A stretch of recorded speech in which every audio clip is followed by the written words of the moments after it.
Api di Bukit Menoreh. Cerita, Esa Mintarja. Audiobook, novel silat. Bab 339. Tetapi Guru Jakarampan tidak mau melepaskannya. Ia pun telah memburu dengan kemampuannya yang tinggi. Ilmunya telah membuatnya menjadi bagaikan bayangan mengimbangi kemampuan ilmu meringankan tubuh Agung Sedayu. Keduanya pun bagaikan berputar-putar di udara. Hanya sekali-sekali saja kaki mereka menyentuh tanah. Sementara itu dalam kesempatan tertentu, Guru Jakarampan itu seakan-akan telah menyerang dari beberapa penjuru dalam waktu yang bersamaan. Agung Sedayu benar-benar mengalami kesulitan. Kemana ia meloncat, Guru Jakarampan yang telah sampai pada puncak kemampuannya serta kemampuan ilmu pedangnya yang jarang ada bandingnya telah memburunya. Sehingga akhirnya, dalam putaran yang cepat melampaui kecepatan bayangan, ujung pedang Guru Jakarampan itu telah menyentuh kulit pada lengan Agung Sedayu. Agung Sedayu yang merasakan lengannya terluka telah mengerahkan ilmu meringankan tubuhnya dan meloncat mengambil jarak dari lawannya. Ternyata Guru Jakarampan tidak mengejarnya. Ia berdiri sambil menyilangkan pedang di dadanya. Sambil menarik nafas dalam-dalam ia berkata, "Maaf Agung Sedayu. Aku tidak mempunyai pilihan lain." "Apa maksudmu?" bertanya Agung Sedayu. Pedang Guru Jakarampan itu berputar satu putaran. Demikian pedang itu kembali bersilang di dadanya. Guru Jakarampan itu berkata, "Kau akan mati. Racun di pedangku adalah racun yang sangat kuat. Melampaui kuatnya bisa ular bandotan." Wajah Agung Sedayu menjadi tegang. Sementara itu Guru Jakarampan itu berkata, "Tetapi bukannya tidak ada jalan untuk menyelamatkan jiwamu." "Bagaimana?" bertanya Agung Sedayu. "Jika kau bersedia singgah di padepokanku, maka aku akan memberimu penawar racun itu," berkata Guru Jakarampan. "Jika tidak," bertanya Agung Sedayu pula. "Jika tidak, kau akan mati. Istrimu juga akan mati. Demikian pula adik sepupumu itu," berkata Guru Jakarampan sambil tersenyum. Agung Sedayu menarik nafas dalam-dalam. Ketika dipandanginya istrinya dan Gelagah Putih, maka keduanya nampak termangu-mangu. Sementara ketiga orang kawan dari Guru Jakarampan telah yakin bahwa Agung Sedayu tidak akan dapat memilih. Tetapi tiba-tiba saja Agung Sedayu berkata, "Sayang Kisanak, aku tetap menolak untuk singgah di padepokanmu." "Jadi kau memilih mati?" bertanya Guru Jakarampan. Tetapi Agung Sedayu menggeleng. Jawabnya, "Aku juga tidak ingin mati. Masih banyak yang harus aku kerjakan. Kecuali jika Yang Maha Agung memang menghendaki." "Kau jangan mengabaikan racun di tubuhmu," berkata Guru Jakarampan. "Aku tidak bermain-main." Agung Sedayu menarik nafas dalam-dalam. Namun ia pun kemudian telah memijit luka di lengannya. Dari celah-celah bajunya yang koyak, darah nampak meleleh dari luka itu. Merah kebiru-biruan. Namun kemudian Agung Sedayu telah mengusap darah itu sehingga pampat. Guru Jakarampan memang terkejut. Ternyata Agung Sedayu mampu menolak racun yang mulai menyentuh darahnya. Bahkan ia berhasil memampatkan kembali darah yang telah terkena racun itu. "Kisanak," berkata Agung Sedayu, "jangan risaukan racun di tubuhku." "Anak iblis," geram Guru Jakarampan. "Ternyata kau mampu menolak racun yang menyentuh saluran darahmu. Iblis manakah yang telah memberikan kemampuan itu kepadamu?" "Sudahlah," berkata Agung Sedayu. "Nampaknya aku memang harus bersungguh-sungguh. Kau benar-benar telah menggoreskan racun. Dengan demikian, maka aku pun harus bersungguh-sungguh pula sebagaimana kau lakukan." "Persetan," geram Guru Jakarampan. Tiba-tiba saja pedangnya telah terjulur pula. Bahkan ujungnya mulai bergetar, sementara ia pun menggeram. "Mungkin racun di pedangku tidak dapat membunuhmu. Tetapi ternyata aku telah berhasil melukaimu.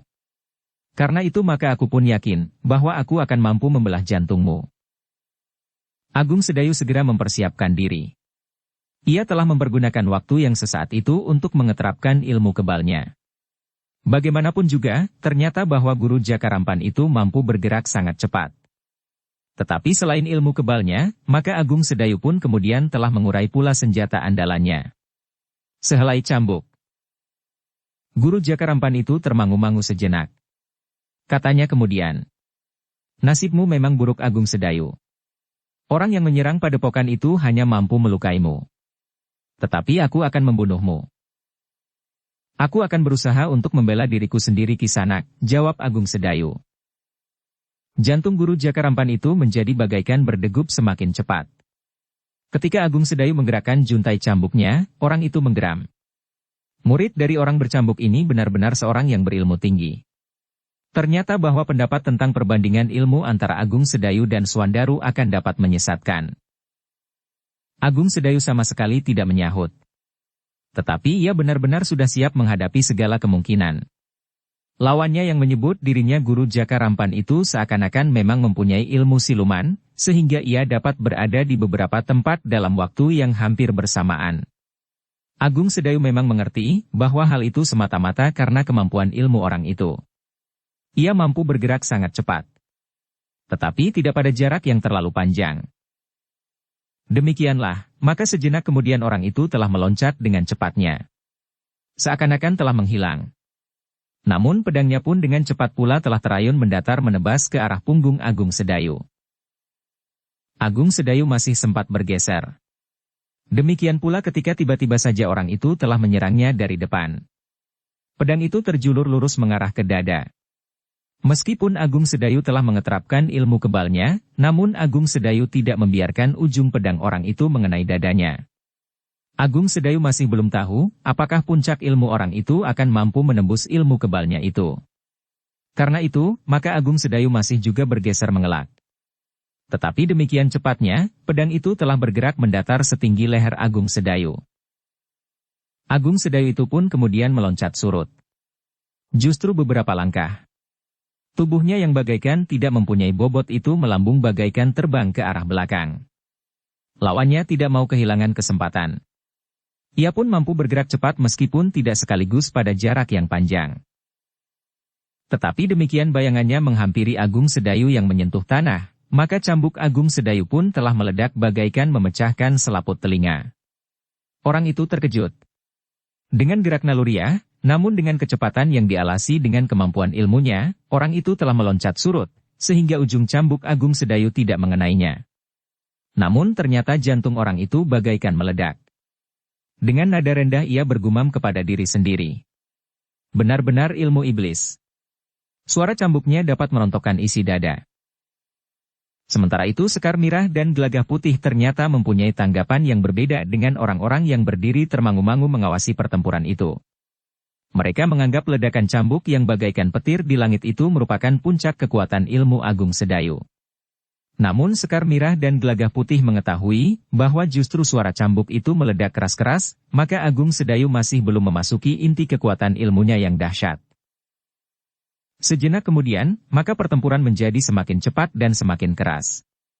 Lawan Agung Sedayu itu pun telah sampai pada tataran tertinggi dari kemampuannya bergerak cepat. Namun Agung Sedayu pun telah mencapai satu tingkat yang mapan pada ilmunya meringankan tubuh.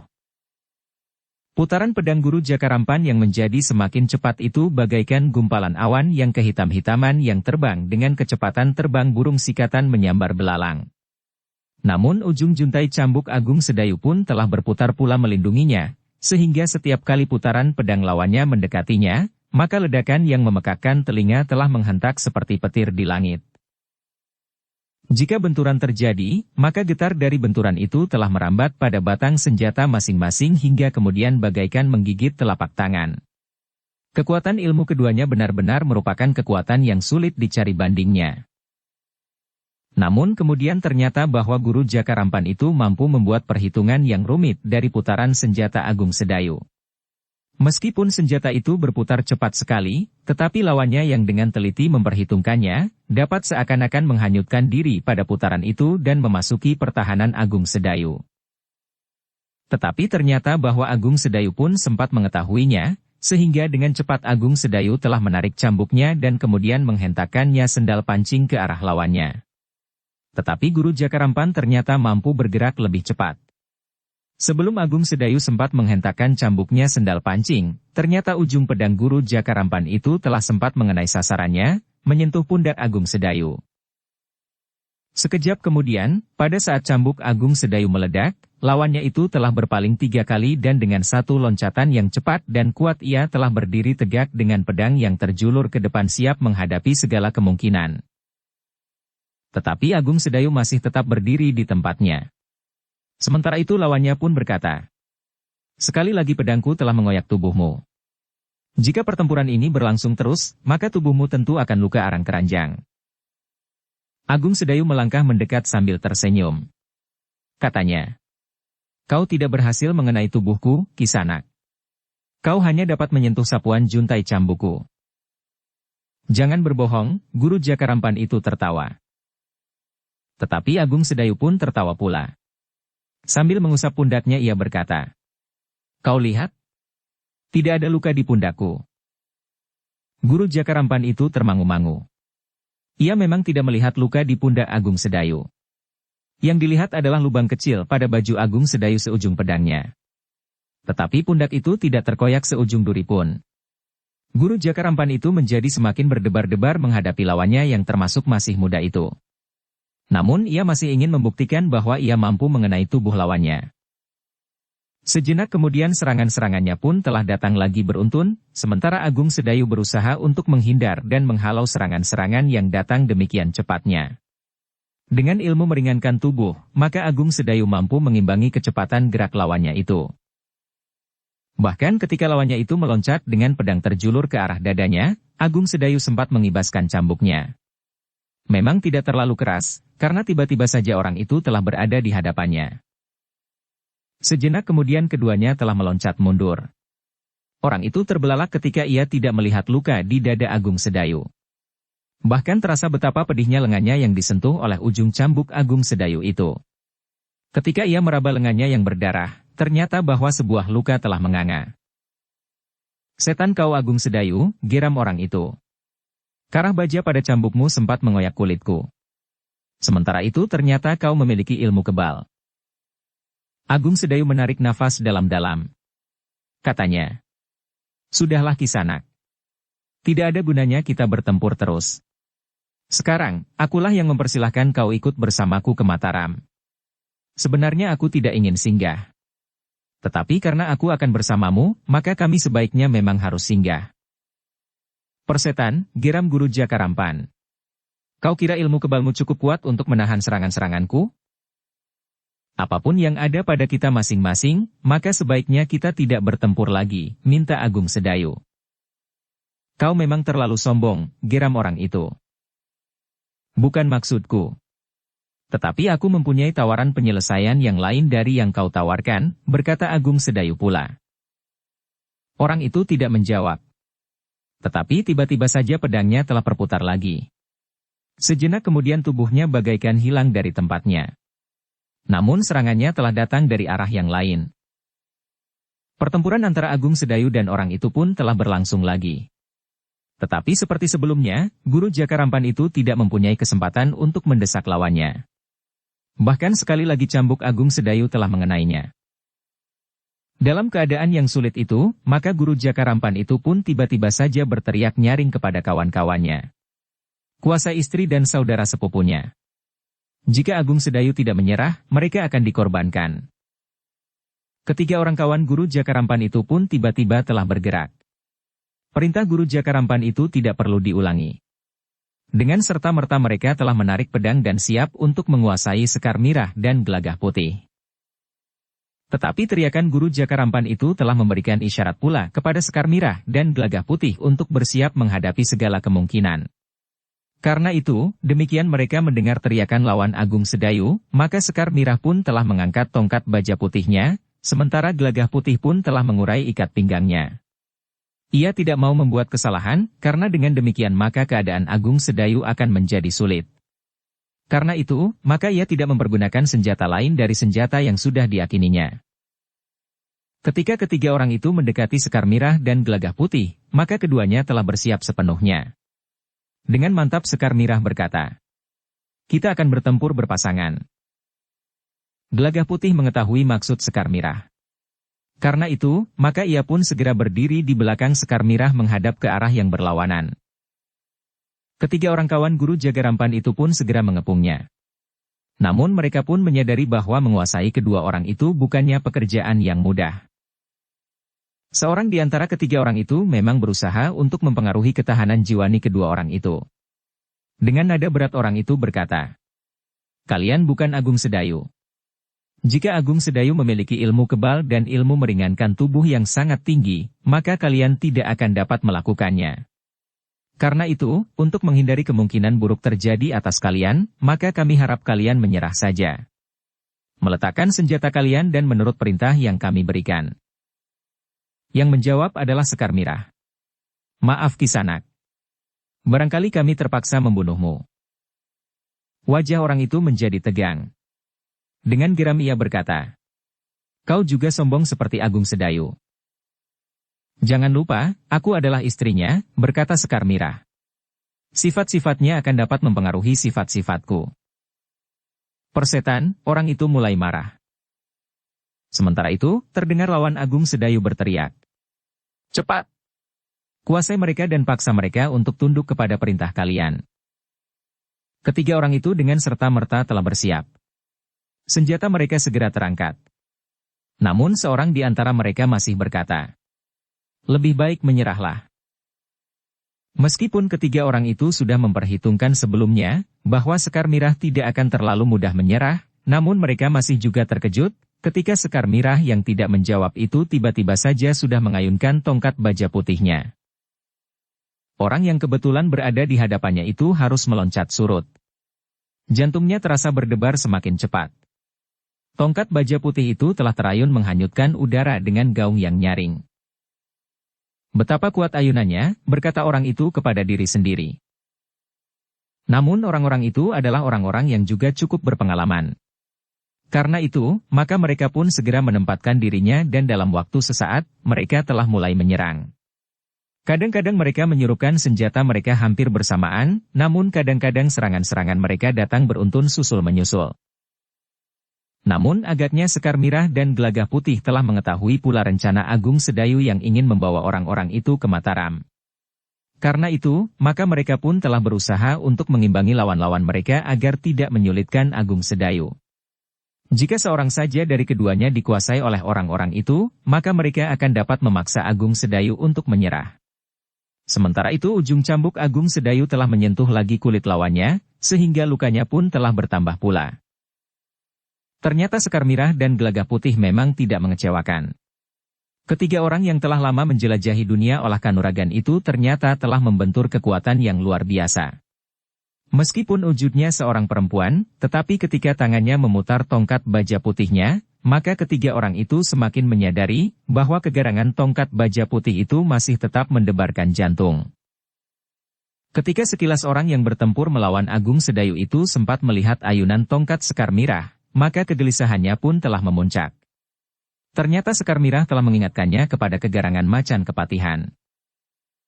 Tetapi bukan Sekar Mirah sajalah yang telah mengejutkannya. Ketika itu menyempatkan diri melihat kemampuan anak yang masih terlalu muda itu, hatinya pun tergetar pula. Ternyata anak muda itu mempunyai senjata yang tidak terbiasa dipergunakan oleh orang lain. Sehelai ikat pinggang.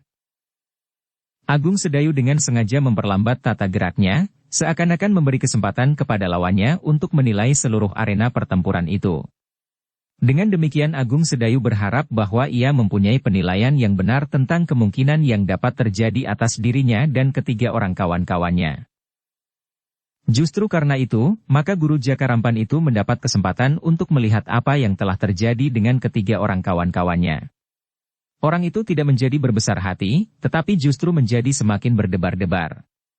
Guru Jakarampan itu melihat tongkat baja putih Sekar Mirah yang berayun cepat seperti baling-baling. Sementara itu, seorang di antara kawan-kawannya itu terkejut bukan buatan ketika pedangnya membentur ikat pinggang Gelagah Putih. Menurut penglihatannya, ikat pinggang Gelagah Putih itu terbuat dari kulit. Tetapi ternyata dalam benturan yang terjadi, rasa-rasanya pedangnya telah membentur kekuatan yang luar biasa beratnya. Apalagi dengan senjata selembar ikat pinggang.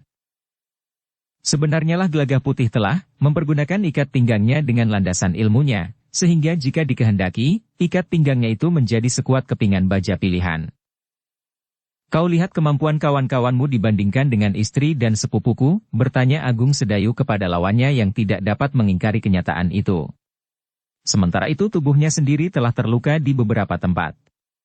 Sentuhan ujung cambuk Agung Sedayu ternyata mampu mengoyak kulitnya, karena karah-karah baja yang terdapat pada juntai cambuk itu. Guru Jakarampan itu tidak segera menjawab. Ia harus mengakui bahwa Agung Sedayu memang tidak akan dapat dikalahkannya. Bahkan menilik sikapnya, apa yang diperlihatkan Agung Sedayu kepadanya itu belum seluruh kemampuannya. Agaknya memang masih tersimpan dalam perbendaharaan ilmu Agung Sedayu, kemampuan yang akan dapat membuatnya kehilangan akal. Agung Sedayu sendiri memang tidak ingin memperlihatkan puncak-puncak kemampuannya. Ia menganggap bahwa untuk melawan Guru Jakarampan ia tidak memerlukannya. Sementara itu, ketiga orang kawan Guru Jakarampan itu pun telah mengalami kesulitan melawan Sekar Mirah dan Gelagah Putih. Ternyata perempuan yang semula tidak dianggap sangat berbahaya itu memiliki kemampuan yang mengagumkan. Di tangannya, meskipun ia seorang perempuan, tongkat baja itu masih tetap memiliki ciri-ciri kegarangan yang mendebarkan. Sedangkan Gelagah Putih yang masih sangat muda itu ternyata mampu membuat lawannya menjadi kebingungan. Bukan saja kemampuannya mempermainkan senjatanya yang susah dimengerti oleh ketiga orang lawannya, namun anak muda itu memiliki kekuatan yang sangat besar. Dengan demikian, maka ketiga orang kawan Guru Jakarampan itu sama sekali tidak berhasil menguasai Sekar Mirah dan Gelagah Putih, yang akan dapat dipergunakan untuk memaksakan kehendak Guru Jakarampan itu kepada Agung Sedayu. Bahkan yang terjadi adalah justru sebaliknya. Kedua orang itulah yang telah mendesak lawan mereka. Bahkan ketiga orang itu berusaha memaksa diri untuk menyerang, justru salah seorang di antara mereka telah terlempar beberapa langkah dan jatuh berguling. Ketika orang itu berdiri, ternyata bahwa pundaknya telah dicengkam oleh perasaan sakit yang sangat. Tulang-tulangnya bagaikan patah, sementara kulitnya menjadi biru kemerah-merahan.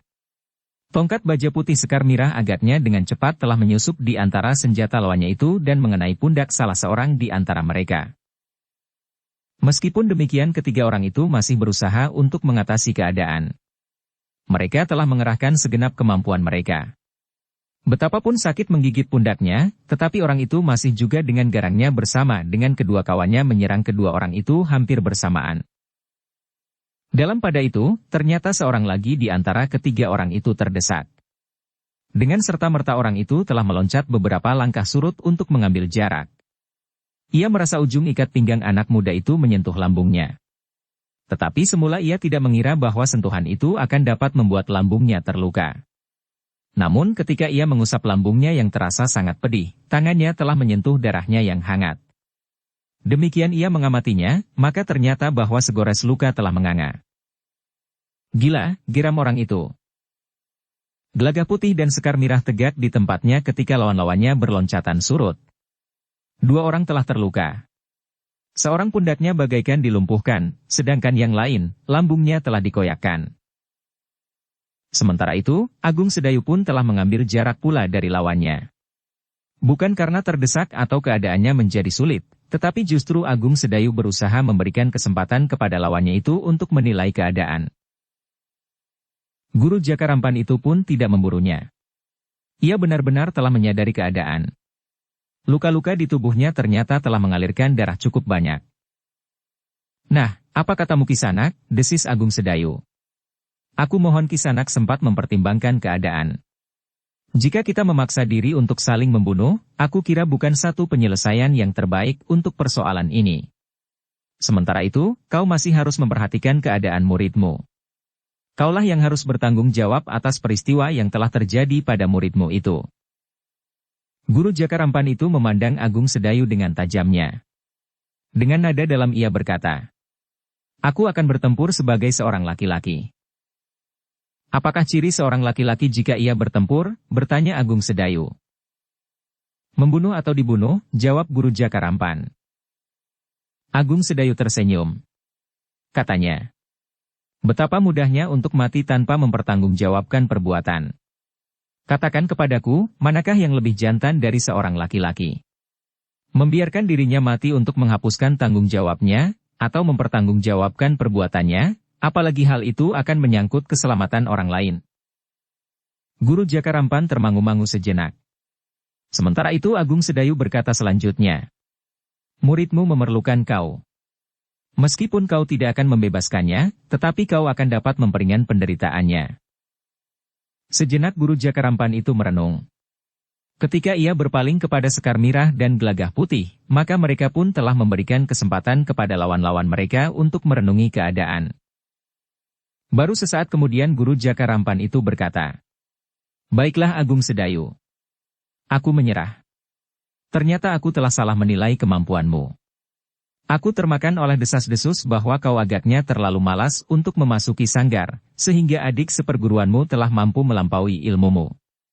Karena itu, maka aku menduga bahwa seandainya ilmumu berada di bawah atau sama dengan Swandaru, atau katakanlah karena pengalamanmu kau mempunyai sedikit kelebihan, maka aku akan dengan mudah mengalahkanmu. Tetapi ternyata bahwa kemampuanmu jauh melampaui kemampuanku. Apalagi muridku Jakarampan. Sudahlah, berkata Agung Sedayu. Jangan kau sebut-sebut lagi. Namun aku menghargai keputusanmu. Dengan demikian kau akan bertanggung jawab atas perbuatanmu. Kau akan membantu muridmu dan memberikan keringanan atas hukuman yang akan diterimanya. Guru Jakarampan itu mengangguk. Lalu katanya kepada kawan-kawannya. Kita termasuk ikan yang masuk ke dalam wu. Ternyata kita telah menjerumuskan diri kita sendiri ke dalam kesulitan. Kita tidak berhasil melepaskan Jakarampan dengan cara ini, bahkan kita sendirilah yang justru telah terjerat karenanya. Ketiga orang kawannya tidak menyahut. Penyesalan yang dalam nampak di wajah mereka. Tetapi keputusan Guru Jakarampan itu adalah satu-satunya jalan untuk membebaskan mereka dari kematian. Karena jika mereka memaksa untuk bertempur terus, maka tidak ada kemungkinan bagi mereka untuk memenangkan pertempuran itu. Bahkan kemungkinan yang paling dekat adalah justru kematian. Demikianlah, maka sejenak kemudian, Guru Jakarampan dan kawan-kawannya telah membenahi dan mengobati diri. Agung Sedayu, Sekar Mirah dan Gelagah Putih sama sekali tidak memerintahkan agar mereka meletakkan senjata mereka. Namun mereka pun yakin bahwa keempat orang itu tidak akan dapat lepas dari tangan mereka. Sebelum mereka meninggalkan hutan itu, maka Sekar Mirah pun telah mengobati pula luka Agung Sedayu. Meskipun luka itu tidak berbahaya, serta racun yang terdapat di senjata lawannya tidak sempat menusuk ke saluran darah Agung Sedayu, namun luka itu memang perlu diobati. Demikian semuanya telah siap, maka mereka pun segera naik ke punggung kuda masing-masing. Tanpa memberikan kesan yang mencurigakan, mereka telah meninggalkan alas tambak baya. Guru Jakarampan memang tidak mempunyai pilihan lain. Di sepanjang jalan menuju ke Mataram, sekali-sekali terbersit pula pikiran untuk membebaskan diri. Tetapi Guru Jakarampan itu tidak dapat mengingkari kenyataan bahwa Agung Sedayu memiliki ilmu yang terlalu tinggi baginya. Karena itu, maka akhirnya Guru Jakarampan itu pun menjadi pasrah, apapun yang akan terjadi atas dirinya. Perjalanan ke Mataram memang tidak terlalu jauh lagi. Dengan Guru Jakarampan dan kawan-kawannya maka Agung Sedayu, Sekar Mirah dan Gelagah Putih akhirnya harus singgah di Mataram. Guru Jakarampan memang menjadi heran bahwa Agung Sedayu tidak banyak mengalami kesulitan untuk memasuki istana. Memang satu kebetulan bahwa di antara para prajurit yang bertugas di pintu gerbang istana, telah ada yang mengenalnya. Justru perwira yang bertugas memimpin pasukan pengawal yang bertugas itu. Sehingga dengan demikian maka kedatangan Agung Sedayu itu pun telah disampaikan kepada pelayan dalam, yang meneruskannya kepada Panembahan Senapati. Panembahan Senapati yang sedang beristirahat, tidak menolak permohonan Agung Sedayu.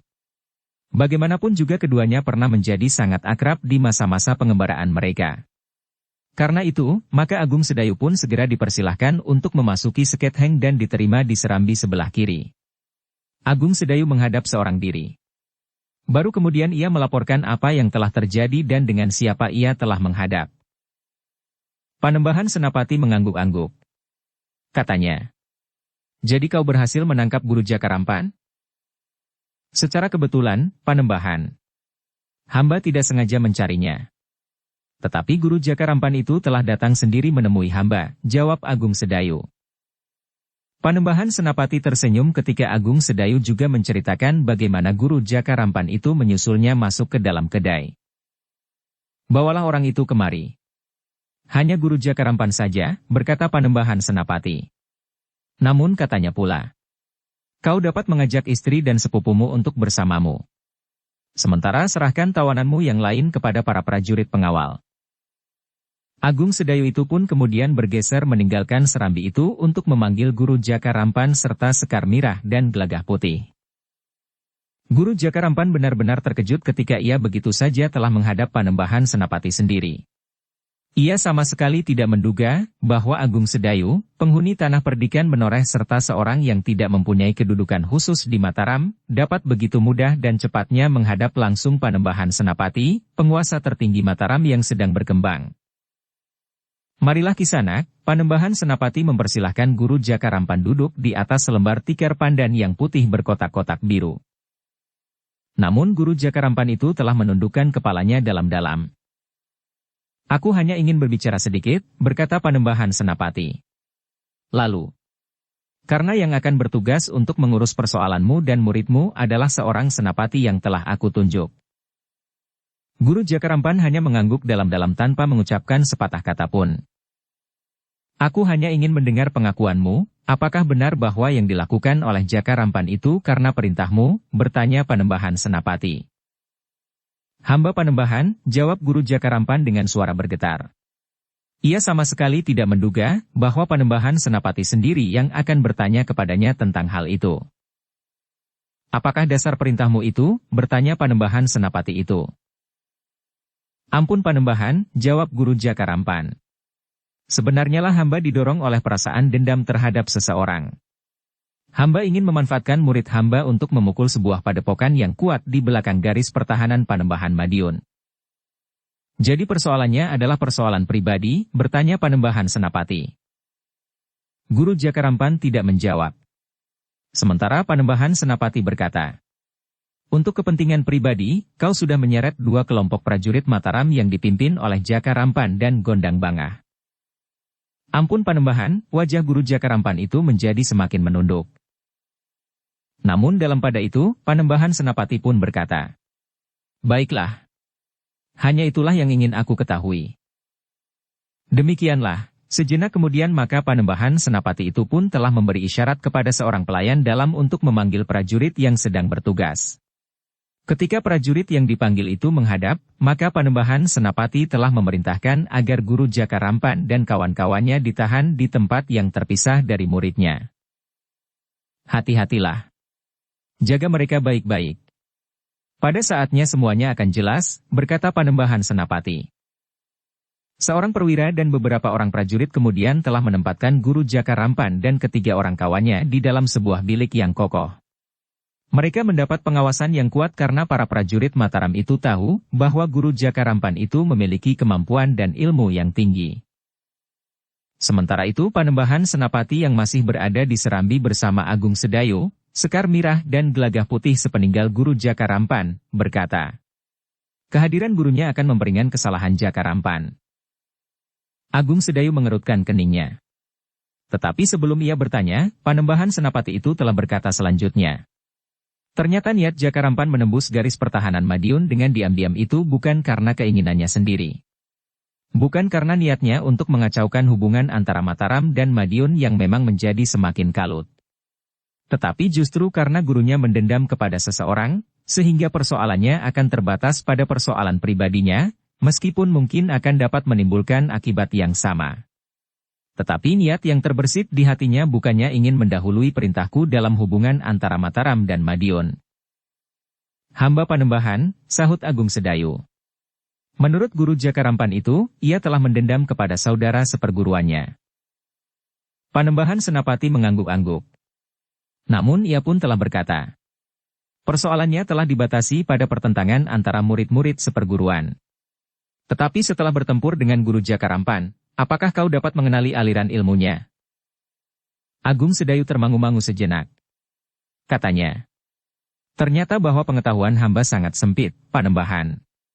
Hamba tidak dapat mengetahui ciri aliran ilmu Guru Jaka Rampan, selain kelebihannya pada kemampuan dan kecepatan bergerak, sehingga hampir dalam satu saat, seakan-akan ia berada di tempat yang berbeda, sehingga seakan-akan serangannya datang bersamaan dari dua penjuru.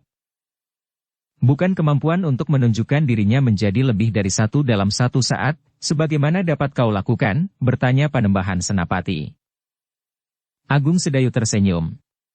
Katanya, hanya satu permainan yang tidak berarti Panembahan. Orang yang memiliki ketajaman penglihatan batin, akan segera mengetahui jenis permainan itu. Celakanya, tidak banyak orang memiliki ketajaman penglihatan batin. Meskipun seseorang berilmu tinggi, namun kadang-kadang penglihatan batinnya sangat tumpul. Agung Sedayu tidak menjawab. Sementara Panembahan Senapati kemudian berkata, tetapi biarlah para perwira yang bertugas memeriksa guru Jaka Rampan itu bertanya tentang perguruannya, dan tentang pertentangan yang timbul di antara saudara seperguruannya itu. Hamba Panembahan, sahut Agung Sedayu. Mungkin ada sesuatu yang berarti yang dapat disadap dari orang itu. Panembahan Senapati mengangguk-angguk. Katanya, aku memang harus mengucapkan terima kasih kepadamu Agung Sedayu. Banyak hal yang sudah kau lakukan bagi tanah ini. Seperti hamba katakan, bahwa secara kebetulan orang itulah yang datang kepada hamba, jawab Agung Sedayu. Jika kebetulan itu berakibat lain, maka guru Jaka Rampan itu tentu tidak akan sampai padaku, berkata Panembahan Senapati. Misalnya, seandainya ilmunya lebih tinggi dari ilmumu. Selebihnya, menurut laporan yang aku terima, kau pulalah yang telah mengirim adik sepupumu untuk memanggil Untara dan pasukannya ketika Jaka Rampan itu berada di Sangkal Putung. Bukankah itu satu kebijaksanaan yang patut dihargai? Memang tidak sebaiknya para pengawal Sangkal Putung bertempur melawan prajurit Mataram. Kesannya akan dapat menyuramkan citra prajurit itu. Meskipun dalam keadaan yang terpaksa hal itu dapat dilakukan jika langkah para prajurit itu memang salah. Tetapi adalah sangat bijaksana bahwa Untara sempat datang dengan pasukan Mataram pula. Agung Sedayu tidak menjawab. Tetapi kembali kepalanya menunduk dalam-dalam. Nah, berkata Panembahan Senapati. Baiklah kalian beristirahat. Aku minta kalian singgah sehari ini di sini. Ampun Panembahan, jawab Agung Sedayu. Hamba mohon agar hamba diperkenankan untuk melanjutkan perjalanan kembali ke Tanah Perdikan hari ini. Dukung channel Novel Silat dengan subscribe, follow, like, komen dan share. Panembahan Senapati mengerutkan keningnya. Tetapi ia bertanya. Kenapa tergesa-gesa? Bukankah kau sudah beberapa lama berada di Sangkal Putung? Jika hanya tambah sehari saja, maka tidak akan mengganggu pemerintahan di Tanah Perdikan. Apalagi aku sudah mendengar keterangan dari kakakmu Untara, apa yang telah terjadi atasmu di Jati Anom. Justru karena itu Panembahan, sahut Agung Sedayu pula. Hamba telah terlalu lama pergi. Panembahan Senapati termangu-mangu sejenak.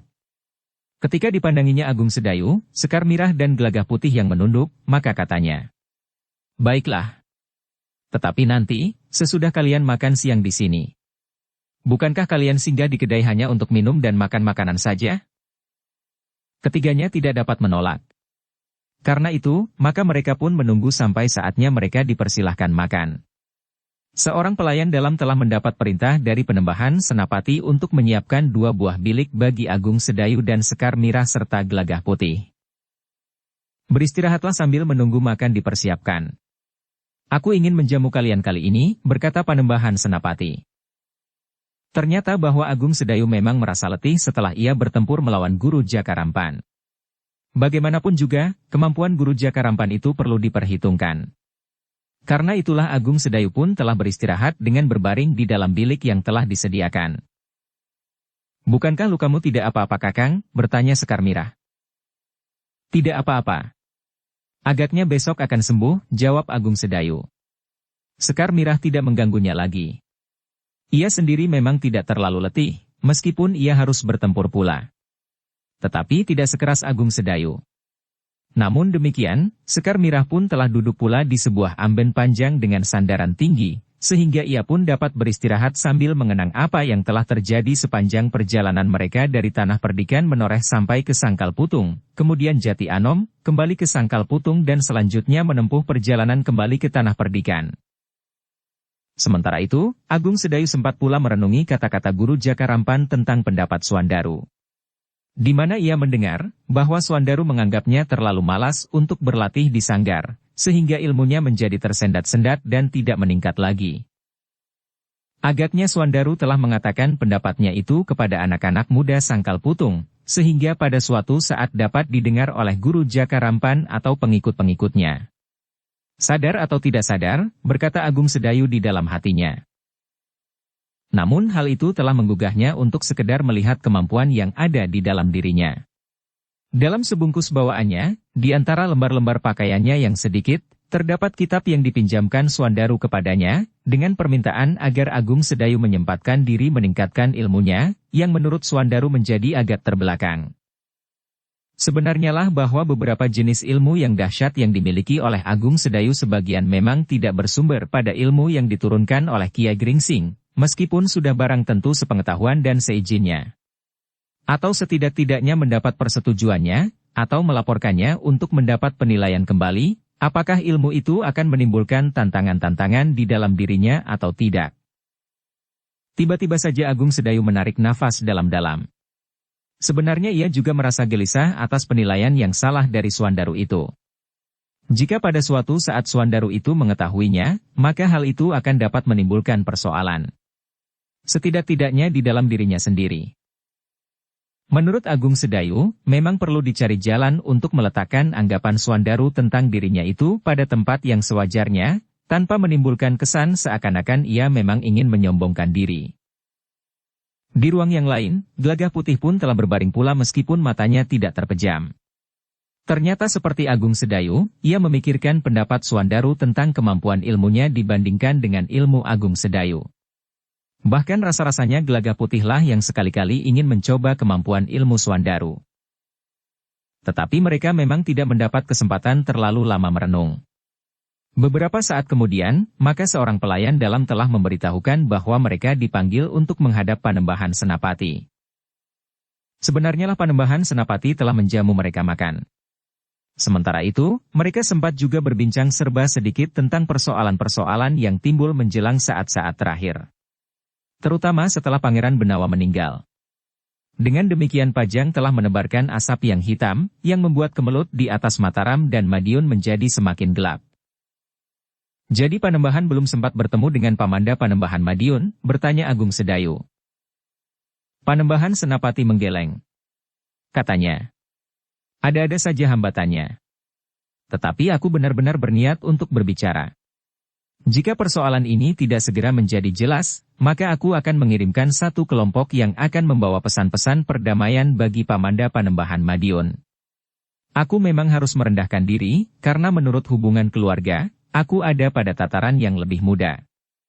Tetapi jika hubungan itu gagal, maka aku harus menebus harga diriku dengan langkah 2 kali lipat. Maksud Panembahan, bertanya Agung Sedayu. Panembahan Senapati mengerutkan keningnya. Namun kemudian katanya, marilah. Kita ingin makan dengan tanpa merenungi persoalan-persoalan yang rumit. Agung Sedayu memang tidak berani bertanya lebih lanjut. Agaknya Panembahan Senapati memang sedang tidak ingin berbicara terlalu banyak tentang Madiun. Karena itu, maka Agung Sedayu tidak bertanya lebih jauh tentang hubungan antara Mataram dan Madiun. Yang mereka bicarakan kemudian adalah makanan yang sedang mereka hadapi. Bahkan Sekar Mirah pun telah ikut berbicara pula, karena ia pun seorang yang mempunyai banyak perhatian tentang berjenis-jenis makanan. Setelah makan siang, maka Agung Sedayu, Sekar Mirah dan Gelagah Putih sempat beristirahat beberapa saat sambil berbicara tentang banyak hal dengan Panembahan Senapati. Namun Panembahan Senapati tidak juga menyebut-nyebut lagi tentang Madiun. Sejenak kemudian, maka Agung Sedayu pun telah mohon diri untuk meneruskan perjalanan kembali ke Tanah Perdikan. Apakah kau tidak bermalam saja di sini? Kau akan kemalaman sampai ke Tanah Perdikan, berkata Panembahan Senapati.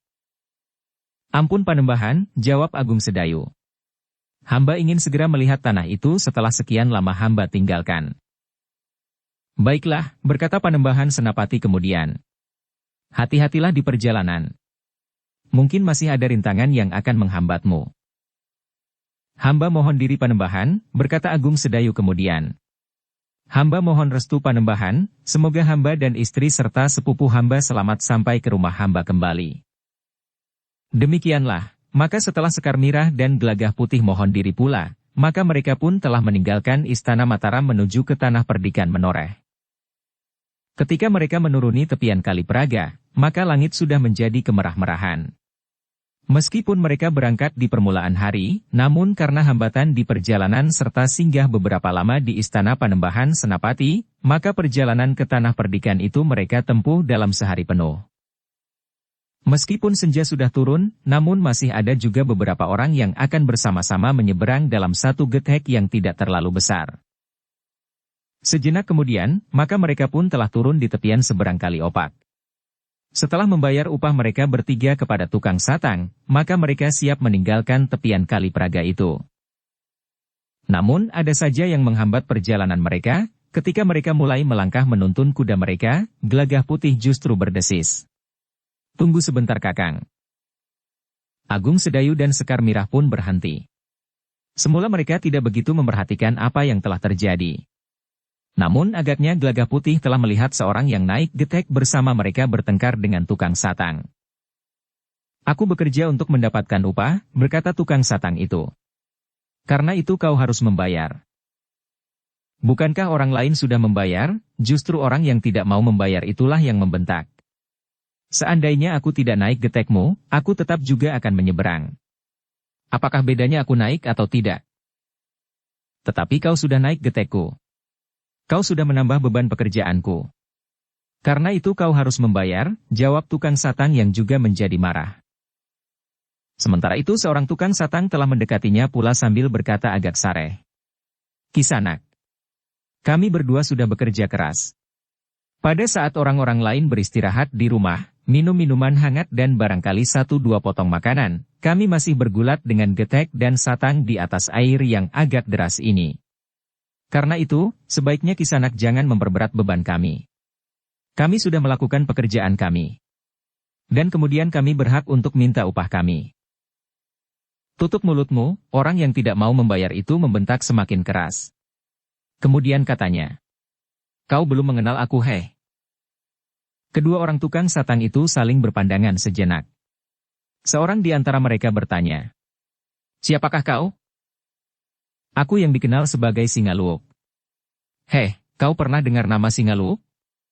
Lihat, inilah luukku yang terkenal itu. Sudah berapa saja leher yang aku tebas putus dengan luuk ini. Atau barangkali kau ingin melihat," geram orang itu sambil menarik senjatanya, sebuah luuk yang kehitam-hitaman. Kedua orang tukang satang itu termangu-mangu. Namun mereka sama sekali tidak berani lagi menjawab. Mereka sadar bahwa orang yang mereka hadapi adalah orang yang kasar dan keras.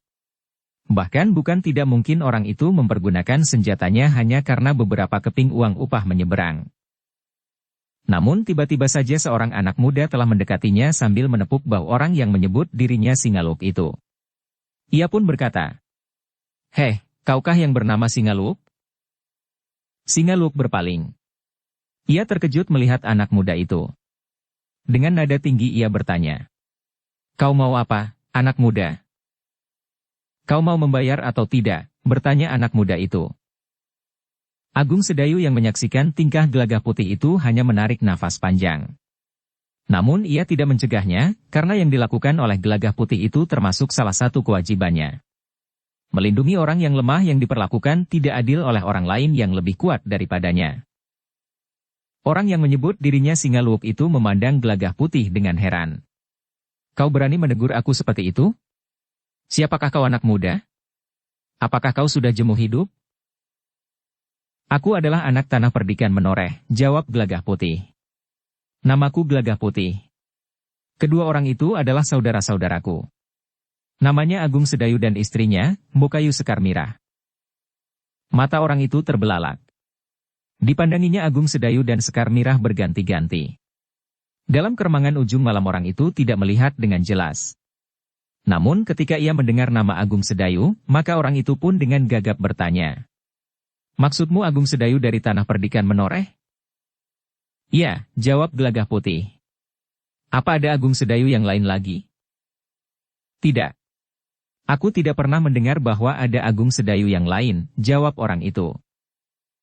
"Jadi kau sudah pernah mendengar nama Agung Sedayu?" bertanya Gelagah Putih. "Aku pernah mendengar kebesaran namanya di Tanah Perdikan Menoreh," jawab orang itu. Jika demikian, apakah kau ingin membuat persoalan dengan orang itu? Bertanya Gelagah Putih pula. Tidak. Tentu tidak.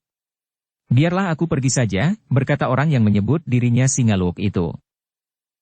Tetapi ketika ia melangkah, Gelagah Putih menepuknya sambil berkata, "Ada yang belum kau selesaikan." "Apa?" bertanya Singaluuk. "Kau belum membayar upah kepada tukang satang itu," jawab Gelagah Putih. Singaluuk menarik nafas dalam-dalam. Namun akhirnya ia pun telah mengambil beberapa keping uang dari kantong ikat pinggangnya yang lebar, setelah menyarungkan luuknya.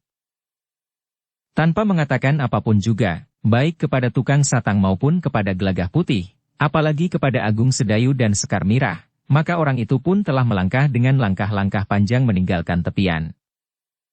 Tukang-tukang satang itu pun hampir berbarengan berkata, "Terima kasih anak muda." Gelagah Putih tersenyum. Katanya, "Kalian tidak perlu mengucapkan terima kasih Kisanak. Terimalah hakmu itu, karena kau memang harus menerimanya." Tukang-tukang satang itu mengangguk. Sementara itu Gelagah Putih pun kemudian telah meninggalkan mereka dan bersama-sama dengan Agung Sedayu dan Sekar Mirah meneruskan perjalanan. "Nah, Kakang," berkata Gelagah Putih. "Nama Kakang mulai ditakuti orang sekarang." Agung Sedayu menarik nafas dalam-dalam katanya. "Hal itulah yang seharusnya dihindari." "Kenapa? Bukankah dengan demikian Kakang akan mempunyai wibawa yang besar?" bertanya Gelagah Putih pula. Tetapi Agung Sedayu menggeleng. Katanya, "Apakah hal itu diperlukan? Kita seharusnya justru menjadi akrab dengan setiap orang. Bukan ditakuti. Dalam keadaan yang khusus seperti ini, agaknya memang diperlukan Kakang.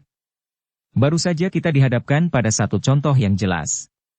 Seandainya nama Kakang tidak ditakuti, maka aku kira, aku harus berkelahi untuk memaksanya membayar," berkata Gelagah Putih.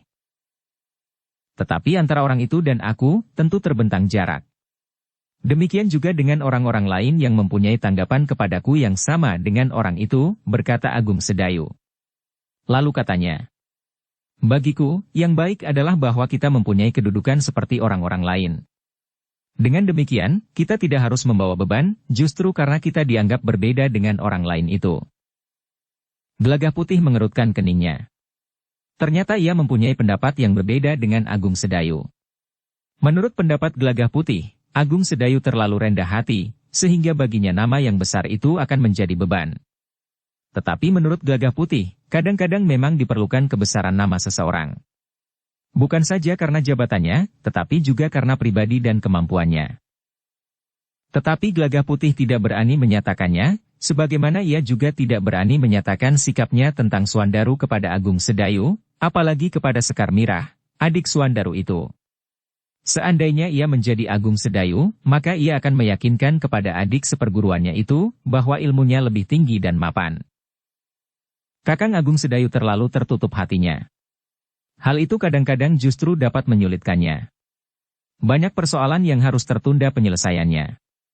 Sebaliknya Kakang Suandaru terlalu berterus terang, berkata Gelagah Putih di dalam hatinya. Keduanya memang seperti dua buah pintu. Satu tertutup rapat-rapat, sementara yang lain terbuka lebar-lebar. Gelagah Putih yang merambat ke usia dewasa itu ternyata telah mampu menilai keduanya. Bahwa keadaan yang demikian itu akan dapat mempunyai akibat yang kurang baik pada kedua-duanya.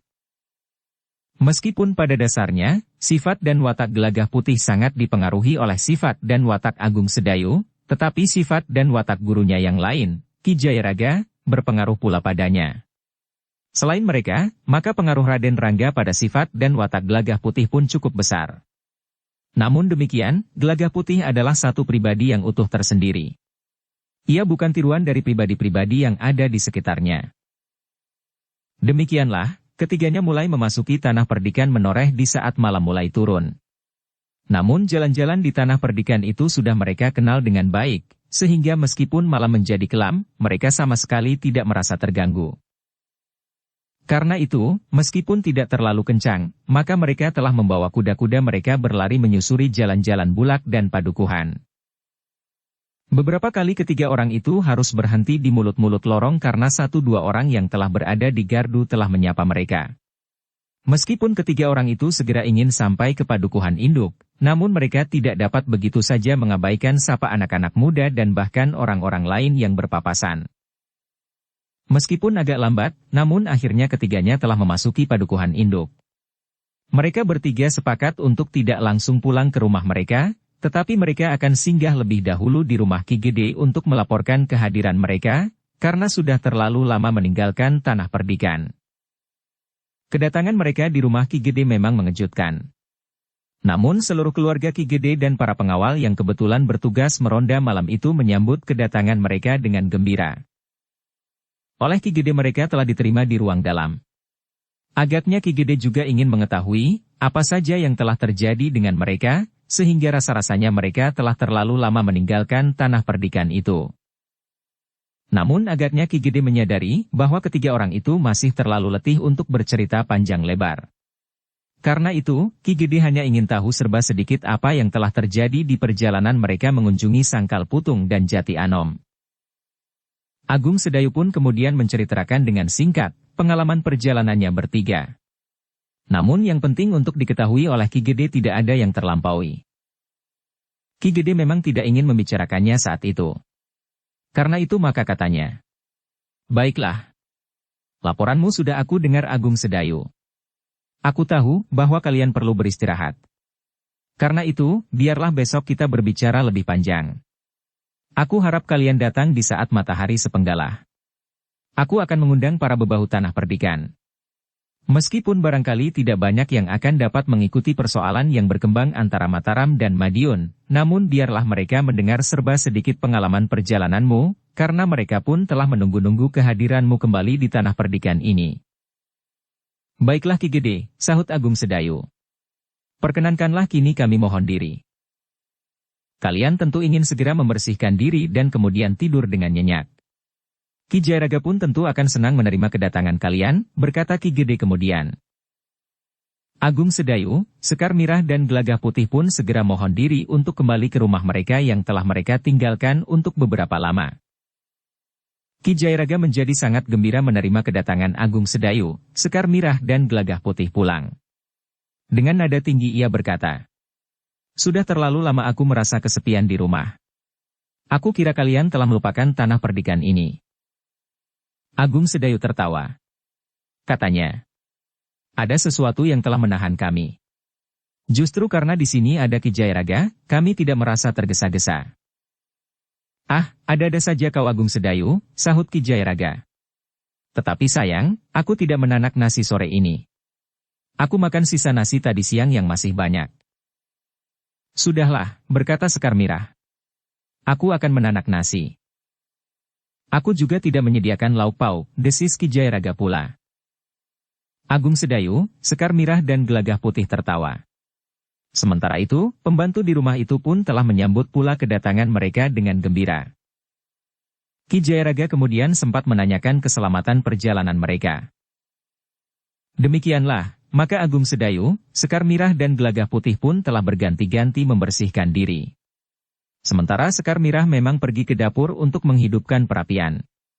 Tetapi Sekar Mirah tidak merasa perlu untuk menanak nasi, karena mereka yang baru saja kembali itu tidak merasa lapar. Sekar Mirah hanya merebus air untuk membuat minuman hangat. Setelah mandi dan membenahi diri, maka Agung Sedayu, Sekar Mirah dan Gelagah Putih ternyata tidak segera pergi ke bilik mereka. Agung Sedayu dan Sekar Mirah masih sempat berbincang-bincang dengan Ki Jayaraga. Banyak hal yang telah diceritakan oleh Agung Sedayu tentang perjalanan mereka. Ki Jayaraga mendengarkan cerita Agung Sedayu dengan sungguh-sungguh. Sementara itu, Gelagah Putih ternyata sudah sibuk dengan pembantu rumah Agung Sedayu itu. Anak itu sibuk bercerita tentang peliridan dan ikan yang seakan-akan bertambah banyak di sungai kecil tempat mereka membuat peliridan itu. "Apa kau ingin melihat?" bertanya anak itu. "Kau tentu tahu, aku letih," jawab Gelagah Putih. Anak itu sempat pula bercerita bahwa 2 hari yang lalu ia telah berkelahi. "Kenapa?" bertanya Gelagah Putih. "Mereka telah mencuri ikan di peliridan kita," jawab anak itu. "Mereka siapa?" bertanya Gelagah Putih pula. "Anak padukuhan sebelah," jawab anak itu. "Kau berhasil mengusir mereka?" bertanya Gelagah Putih kemudian. Ternyata anak itu menggeleng. Jawabnya, aku dipukuli oleh 4 orang. Mereka rata-rata lebih besar dari aku. Gelagah Putih tertawa. Namun anak itu menjadi marah. Katanya, kau malahan mentertawakan aku. Seharusnya kau menjadi marah dan membantuku. Bagaimana aku membantumu? Peristiwa itu sudah terjadi 2 hari yang lalu, berkata Gelagah Putih. Tetapi kita mengenal anak-anak itu. Kita dapat mendatangi mereka dan menantangnya berkelahi. Kau mempunyai banyak kenalan di sini, bahkan para pengawal. Aku tidak dapat minta tolong kepada mereka. Tetapi kau tentu dapat, berkata anak itu. Gelagah Putih mengangguk-angguk. Katanya, jadi maksudmu, kita datang beramai-ramai ke rumah anak-anak yang telah memukulimu itu?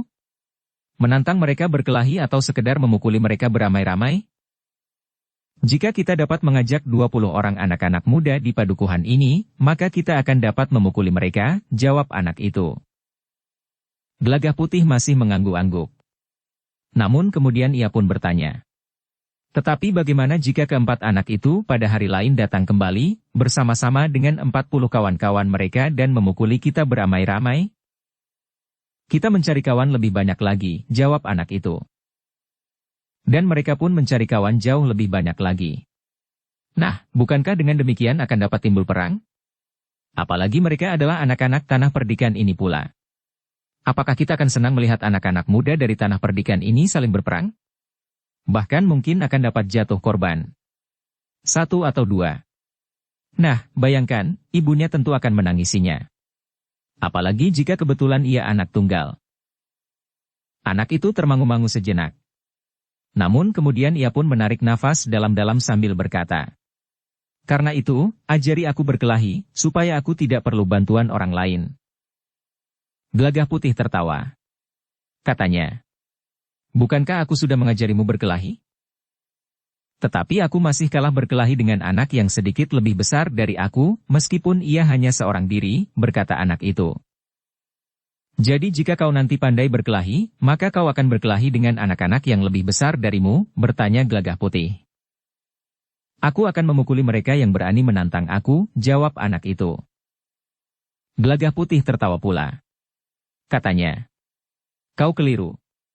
Jika kau belajar berkelahi, bukan maksudku untuk berkelahi melawan siapa saja. Lalu untuk apa, bertanya anak itu. Jika kita mampu berkelahi, terutama sekedar untuk melindungi diri kita sendiri tanpa memancing persoalan dengan orang lain. Juga untuk melindungi orang-orang yang lemah dari tindakan sewenang-wenang orang lain. Tetapi agaknya kau tidak begitu.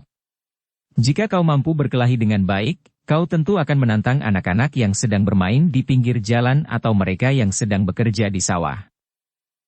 Anak itu termangu-mangu. Namun ia pun kemudian mengangguk-angguk. Aku mengerti. Jadi kemampuan seseorang tidak untuk menyombongkan diri, berkata Gelagah Putih. Baiklah. Ajari aku berkelahi. Aku tidak akan sombong. Tetapi aku tidak akan dipukuli orang lagi tanpa bersalah. Justru orang-orang itu yang akan mencuri ikan di peliridan kita, minta anak itu. Gelagah Putih tertawa lagi. Katanya, baiklah. Tetapi kau harus berjanji untuk tidak mempergunakan tanpa ada artinya. Aku sudah berjanji lebih dari 20 kali, desis anak itu. Tetapi kau tidak bersungguh-sungguh. Jangan merajuk, jawab Gelagah Putih. Kau tahu bahwa aku sering pergi. Untuk apa sebenarnya kau pergi? Seharusnya kau lebih banyak tinggal di rumah. Sawah dan ladang kadang-kadang terbengkalai. Selama kalian pergi, Ki Jayaraga bekerja sendiri di sawah bersamaku, berkata anak itu. Tetapi pekerjaan di sawah tidak terlalu banyak sekarang. Padi sudah tumbuh. Bukankah 2 orang yang bekerja di sawah Kakang Agung Sedayu itu tidak menjadi malas, bertanya Gelagah Putih. Memang tidak. Tetapi biasanya kau, bahkan Paman Agung Sedayu sendiri sering turun pula ke sawah, berkata anak itu. Sudahlah. Jika tidak perlu sekali, aku tidak akan sering pergi, berkata Gelagah Putih. Kau memang senang bepergian. Seolah-olah rumah ini hanya sekedar tempat persinggahan, gumam anak itu. Oh, pandai juga kau berbicara. Baiklah. Aku akan mengajarimu berkelahi, berkata Gelagah Putih. Tetapi marilah kita memakai istilah lain agar terasa lebih mapan dan kau mempunyai pengertian yang lebih baik. Bukan belajar berkelahi, tetapi belajar olah kanuragan. Anak itu mengerutkan keningnya. Lalu katanya, apa saja namanya? Pokoknya aku tidak dipukuli orang lagi. Gelagah Putih tertawa semakin keras. Namun ia berusaha untuk tidak mengganggu mereka yang sedang berbincang di dalam. Besok lusa kita akan mulai, berkata Gelagah Putih. Kenapa besok lusa? Kenapa tidak sekarang, desak anak itu. Kau tahu, aku masih letih sekarang, jawab Gelagah Putih. Aku akan segera tidur sampai besok. Anak itu termangu-mangu sejenak. Namun ia pun kemudian bersungut-sungut. Kau memang malas sekali. Gelagah Putih tertawa. Katanya, sudahlah. Jika kau akan pergi ke sungai, pergilah. Jangan suka berkelahi. Kurang baik, meskipun kau mempunyai kemampuan olah kanuragan. Anak itu tidak menjawab, sementara Gelagah Putih bangkit sambil menggeliat. Aku akan tidur. Anak itu tidak menjawab. Tetapi ia pun kemudian mengumpulkan alat-alat yang akan dibawanya ke sungai. Sementara Gelagah Putih pun telah menuju ke biliknya. Tetapi di ruang dalam, Agung Sedayu, Sekar Mirah dan Ki Jayaraga masih duduk sambil berbincang. Mereka tidak saja membicarakan persoalan Mataram dan Madiun, tetapi juga kemungkinan-kemungkinan yang dapat terjadi di tanah perdikan menoreh. Bahkan kemudian Agung Sedayu pun telah membicarakan hubungannya dalam tataran ilmu dengan Suandaru. Memang sulit Kakang, desis Sekar Mirah. Tetapi sebaiknya kita tidak tergesa-gesa. Jika kemudian ternyata kita tidak menemukan cara, maka kita dapat minta tolong kepada Kiai Gringsing. Agung Sedayu mengangguk-angguk. Bagaimanapun juga, penilaian yang keliru itu merupakan beban perasaan bagi Agung Sedayu. Karena itu, cobalah bertempur di saat Suandaru ada, berkata Ki Jayaraga. Itulah yang sulit, berkata Agung Sedayu. Bagaimana aku harus mengatur agar lawan datang pada saat Suandaru juga hadir? Ki Jayaraga justru tersenyum. Sambil mengangguk-angguk ia berkata, memang benar, bagaimana kita mengundang Suandaru di saat lawan itu datang? Sedangkan kita tidak tahu kapan lawan itu menghampiri kita. Bahkan jika mungkin, lawan itu jangan datang sama sekali, berkata Agung Sedayu. Ki Jayaraga tertawa. Katanya, agaknya kau memang tidak merasa perlu untuk berbuat demikian. Baiklah. Aku sependapat dengan Sekar Mirah. Biarlah gurumu yang mengatakannya dengan caranya. Tentu ia tidak kurang bijaksana. Agung Sedayu pun kemudian mengangguk-angguk pula. Bahkan hampir di luar sadarnya ia telah bergumam.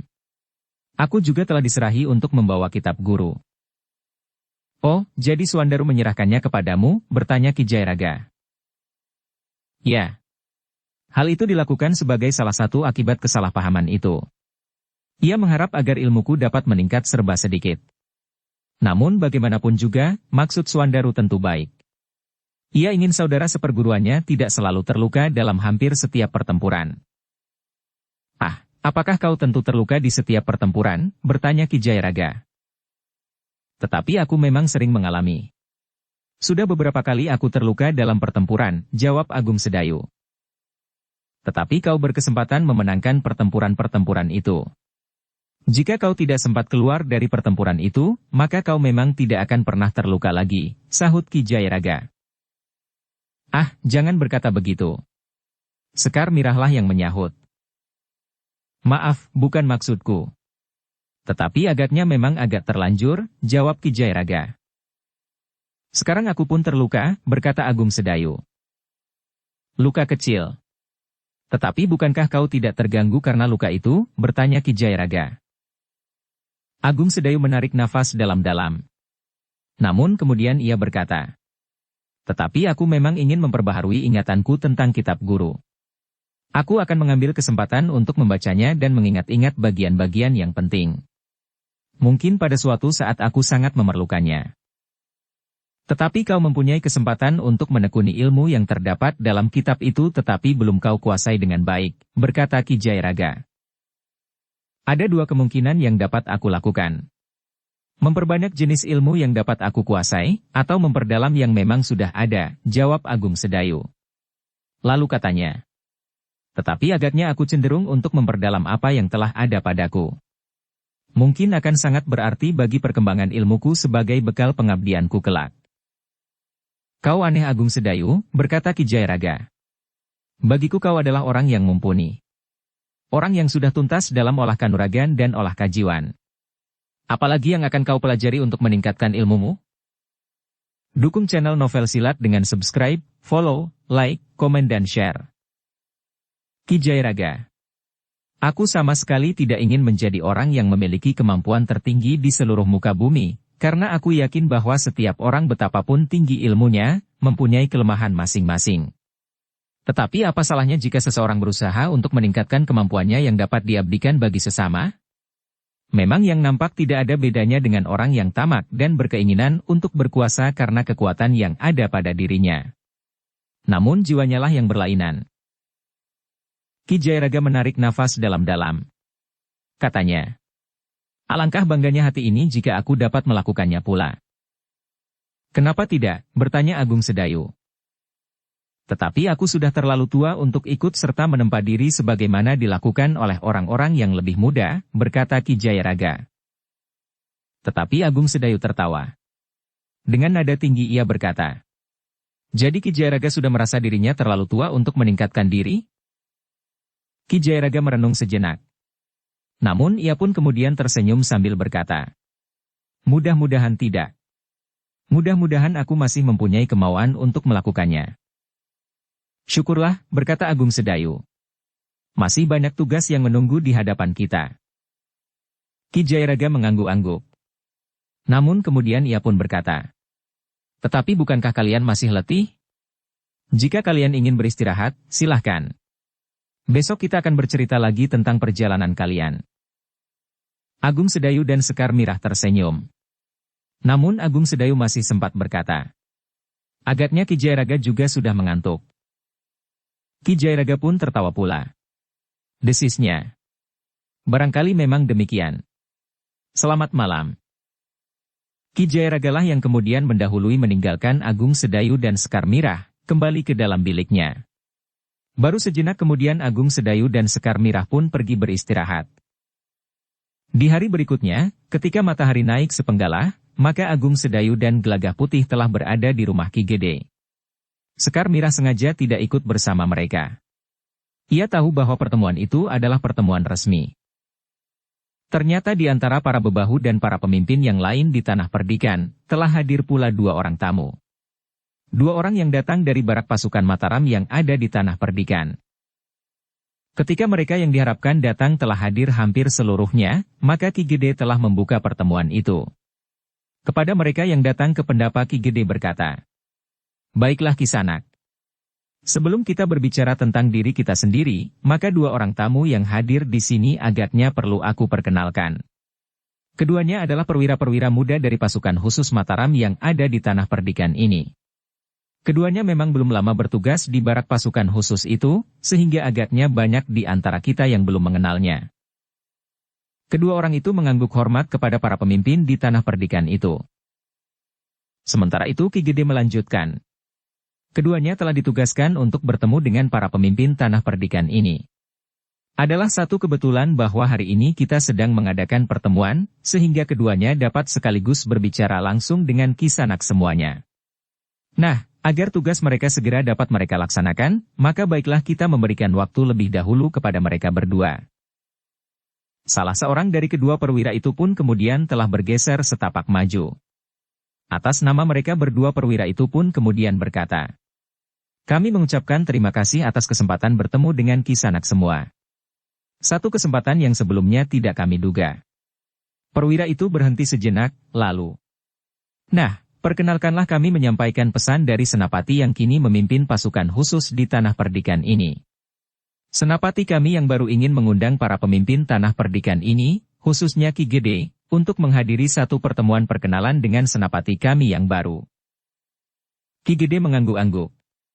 Dengan nada dalam ia berkata, kami ucapkan terima kasih atas kesempatan ini. Tetapi bukankah sebelumnya hal seperti ini tidak terbiasa dilakukan? Biasanya, jika terjadi pergantian pimpinan, maka senapati yang baru itu datang memperkenalkan diri. Tetapi agaknya senapati yang baru ini ingin mengadakan sedikit upacara. "Ya Ki Gede," jawab perwira itu. "Agaknya hal ini pertama kali dilakukan. Tetapi menurut senapati kami yang baru, cara yang ditempuh ini lebih baik dan tidak banyak membuang waktu." Selain Ki Gede, juga diundang beberapa orang Demang dari Kademangan di sekitar tanah perdikan ini. Dengan demikian, maka perkenalan itu dapat dilakukan sekaligus, sehingga tidak seperti sebelumnya, seorang senapati harus membuang-buang waktu untuk mengunjungi mereka seorang demi seorang. Tentu bukannya membuang waktu. Bukankah dengan demikian pemimpin pasukan khusus itu akan dapat melihat langsung keadaan lingkungannya, sahut Ki Gede. Ki Gede benar. Tetapi nampaknya senapati kami yang baru ini akan sedikit mengadakan upacara melepas senapati kami yang lama pula, jawab perwira itu. Baiklah, jawab Ki Gede. Kami akan datang. Terima kasih Ki Gede. Tetapi bukan maksud kami membatasi kemauan baik Ki Gede, namun kami hanya dapat menerima 3 orang di antara para pemimpin tanah perdikan ini. Bukan karena bermacam-macam perhitungan, tetapi semata-mata karena tempat yang kami sediakan sangat terbatas, berkata perwira itu lebih lanjut.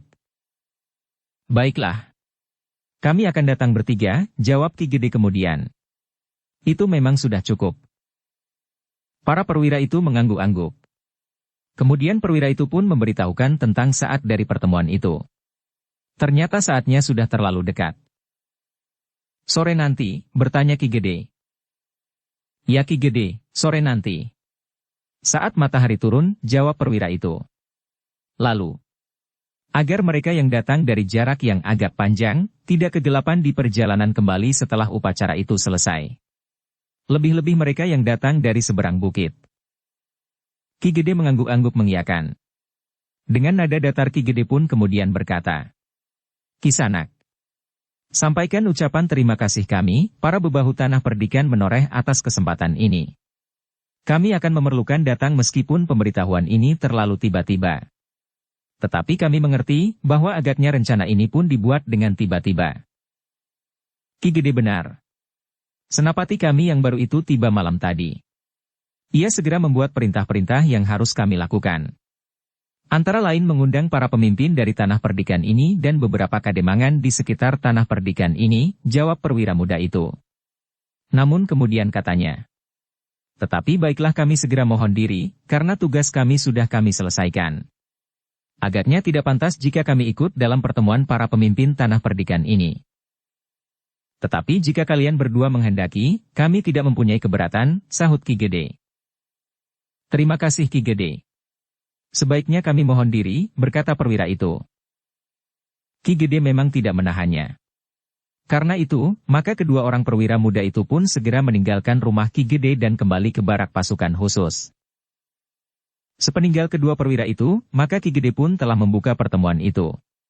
Seperti yang sudah ditentukan, maka pertemuan itu akan mendengarkan keterangan Agung Sedayu tentang perjalanannya, sehingga para pemimpin tanah perdikan menoreh itu dapat mengenali keadaan yang sedang berkembang di Mataram. Hubungan antara Mataram dan Madiun, serta sikap para prajurit Mataram yang seharusnya, karena ada orang yang berusaha memanfaatkan keadaan untuk kepentingan pribadinya, sebagaimana dilakukan oleh Guru Jakarampan. Keterangan Agung Sedayu itu merupakan pengenalan yang luas bagi para pemimpin tanah perdikan itu, sehingga keterangannya itu sangat berarti bagi kepentingan tanah perdikan. Namun dalam pada itu, di samping keterangan Agung Sedayu, para pemimpin tanah perdikan itu juga sempat membicarakan sikap senapati yang memimpin pasukan khusus Mataram yang baru itu. Bukan satu kebiasaan, berkata Ki Gede. Tetapi hal itu memang tidak mengikat. Agaknya orang ini mempunyai watak dan kebiasaan yang berbeda dengan para senapati yang terdahulu. Tetapi salah seorang di antara bebahu itu ternyata mempunyai kesan yang lain. Katanya. Tetapi kesannya, senapati itu bersikap sebagai seorang pemimpin yang berderajat jauh lebih tinggi dari Ki Gede dan para bebahu, serta para demang di sekitar tanah perdikan ini. Ki Gede termangu-mangu. Namun Agung Sedayulah yang menyahut. Mungkin maksudnya bukan begitu. Seperti yang dikatakannya, dengan demikian maka banyak waktu dapat dihemat. Meskipun Senapati itu tidak dapat melihat langsung keadaan lingkungan Tanah Perdikan dan kademangan-kademangan di sekitar Tanah Perdikan ini. Tetapi kepentingan yang lain adalah melepas pemimpin yang digantikannya. Ki Gede mengangguk-angguk seperti juga para bebahu yang lain. Namun kemudian katanya, "Baiklah, apapun kepentingannya, maka kami akan datang bertiga. Aku sendiri, Ki Jagabaya dan Agung Sedayu. Kami bertiga akan mewakili bukan saja para bebahu, tetapi juga seluruh rakyat Tanah Perdikan, untuk menyambut kehadiran Senapati yang baru bagi pasukan khusus itu." Demikianlah, maka pembicaraan yang kemudian berkembang itu telah dianggap selesai. Karena itu, maka Ki Gede pun telah menutup pertemuan itu, setelah mempersilahkan para peserta pertemuan itu untuk minum dan makan. Ketika para bebahu minta diri, maka Agung Sedayu pun telah minta diri pula. Ia harus bersiap-siap untuk mengikuti Ki Gede ke barak pasukan khusus itu. Pada saat yang telah ditentukan, maka Agung Sedayu telah berada kembali di rumah Ki Gede. Sejenak kemudian, Ki Jagabaya pun telah datang pula. Bersama Ki Gede mereka bertiga pun telah berangkat menuju ke barak pasukan khusus yang ada di Tanah Perdikan. Ketika mereka sampai ke barak itu, beberapa orang tamu dari kademangan di sekitar Tanah Perdikan itu telah hadir pula. Mereka telah dipersilahkan duduk di sebuah ruang yang cukup luas, di atas tikar pandan putih bergaris-garis. Beberapa orang perwira muda telah mempersilahkan setiap tamu dengan ramahnya untuk memasuki ruangan. Tetapi kesan keramahan itu agaknya berkurang ketika mereka sudah memasuki ruangan. Senapati yang baru itu duduk di antara dua orang perwira Wreda yang ada di barak itu. Kemudian senapati yang lama, yang akan meninggalkan barak itu, duduk pula di sebelahnya. Sekali-sekali senapati yang akan meninggalkan barak itu mengangguk sambil tersenyum terhadap tamu-tamunya. Namun wajah senapati yang baru itu agak berbeda. Meskipun ia juga mengangguk-angguk dan tersenyum, namun senyumnya terasa agak sendat. Ketika Ki Gede memasuki ruangan itu, maka senapati yang lama itu justru telah mempersilahkan dengan hormat. Kepada senapati yang baru ia telah memperkenalkan, bahwa yang datang itu adalah Ki Argapati yang bergelar Ki Gede Menoreh. Senapati itu memang mengangguk.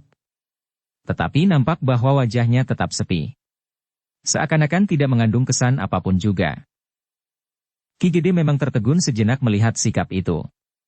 Tetapi Ki Gede berusaha untuk tidak menunjukkan kesan apapun juga.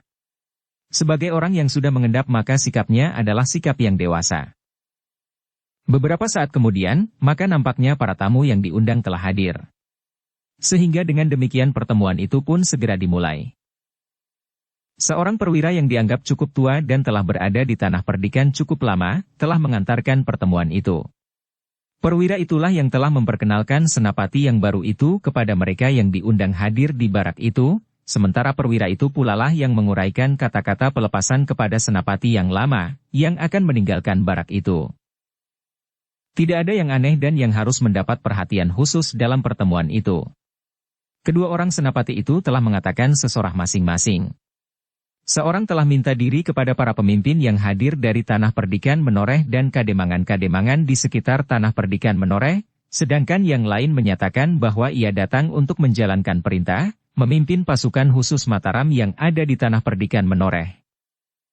Aku sama sekali tidak akan mencampuri pemerintahan di Tanah Perdikan Menoreh serta kademangan-kademangan di sekitar Tanah Perdikan ini, berkata senapati yang baru itu.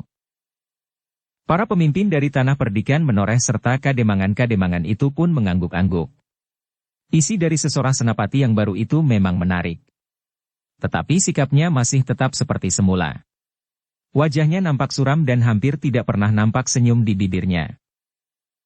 Namun pertemuan itu sendiri berlangsung dengan baik dan rancak. Dari acara yang pertama sampai acara yang terakhir berlangsung sebagaimana direncanakan. Seperti direncanakan pula, maka pertemuan itu diakhiri sebelum matahari menyentuh cakrawala. Sehingga mereka yang datang dari padukuhan-padukuhan di seberang bukit akan dapat mencapai tempat tinggal mereka sebelum malam terlalu dalam. Seperti tamu-tamu yang lain, Ki Gede Menoreh pun telah bangkit untuk meninggalkan barak itu. Seperti yang lain-lain pula maka Ki Gede, Agung Sedayu dan Ki Jagabaya pun memberikan ucapan selamat seorang demi seorang kepada senapati yang baru itu. Tetapi sebagaimana tanggapannya kepada yang lain, maka wajah senapati itu serasa kosong ketika ia menjabat tangan Ki Gede Menoreh, Agung Sedayu dan Ki Jagabaya di Tanah Perdikan. Tetapi Ki Gede tidak mempersoalkannya. Bertiga, maka Ki Gede pun meninggalkan barak itu seperti para tamu yang lain. Namun di perjalanan pulang itu, Agung Sedayu tidak dapat menyimpan pertanyaan di dalam hatinya. Karena itu, maka ia pun telah bertanya kepada Ki Gede. Bagaimana tanggapan Ki Gede tentang senapati yang baru ini? Ki Gede menarik nafas dalam-dalam. Katanya, aku kurang tahu. Bukankah kita baru berkenalan dengan orang itu hari ini? Agung Sedayu mengangguk-angguk. Tetapi ia pun kemudian berkata pula. Sikapnya dingin sekali terhadap siapapun juga. Iya, desis Ki Jagabaya. Rasa-rasanya kita semuanya yang hadir di pertemuan itu bukan apa-apa baginya. Ki Gede justru tersenyum. Katanya, tabiat seseorang memang berbeda-beda. Sikapnya yang nampak dingin itu belum tentu menggambarkan sikap batinnya. Mungkin besok atau lusa, justru senapati itu menjadi bergelora dan langkah-langkahnya akan membuat para prajurit dari pasukan khusus itu bagaikan api yang akan membakar gairah berjuang di tanah perdikan ini dan sekitarnya. Agung Sedayu mengangguk-angguk. Desisnya. Mudah-mudahan. Tetapi Agung Sedayu tidak bertanya lagi tentang sikap senapati itu. Di perjalanan selanjutnya mereka justru telah membicarakan perkembangan tanah perdikan menoreh itu sendiri.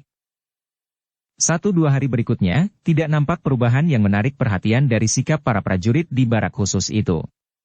Kegiatan yang mereka lakukan tidak ubahnya dengan kegiatan-kegiatan sebelumnya. Senapati yang baru itu tidak membuat langkah-langkah keluar baraknya. Namun di hari berikutnya, Ki Gede telah dikejutkan oleh kehadiran beberapa orang perwira prajurit dari Mataram. Di antara mereka terdapat orang yang dikenalnya dengan baik. Ki Lurah Berenjangan. Ki Gede pun dengan segera telah memerintahkan memanggil Agung Sedayu untuk ikut menemui Ki Lurah Berenjangan yang pernah memimpin pasukan khusus Mataram di Tanah Perdikan, justru pada saat pasukan itu sedang dibangun. Apakah aku sudah nampak sangat tua? Bertanya Ki Lurah Berenjangan. Ah, belum Ki Lurah, jawab Ki Gede. Namun yang kemudian segera disusul. Maaf. Apakah pangkat Ki Lurah sudah berubah sekarang? Ki Lurah Berenjangan tertawa.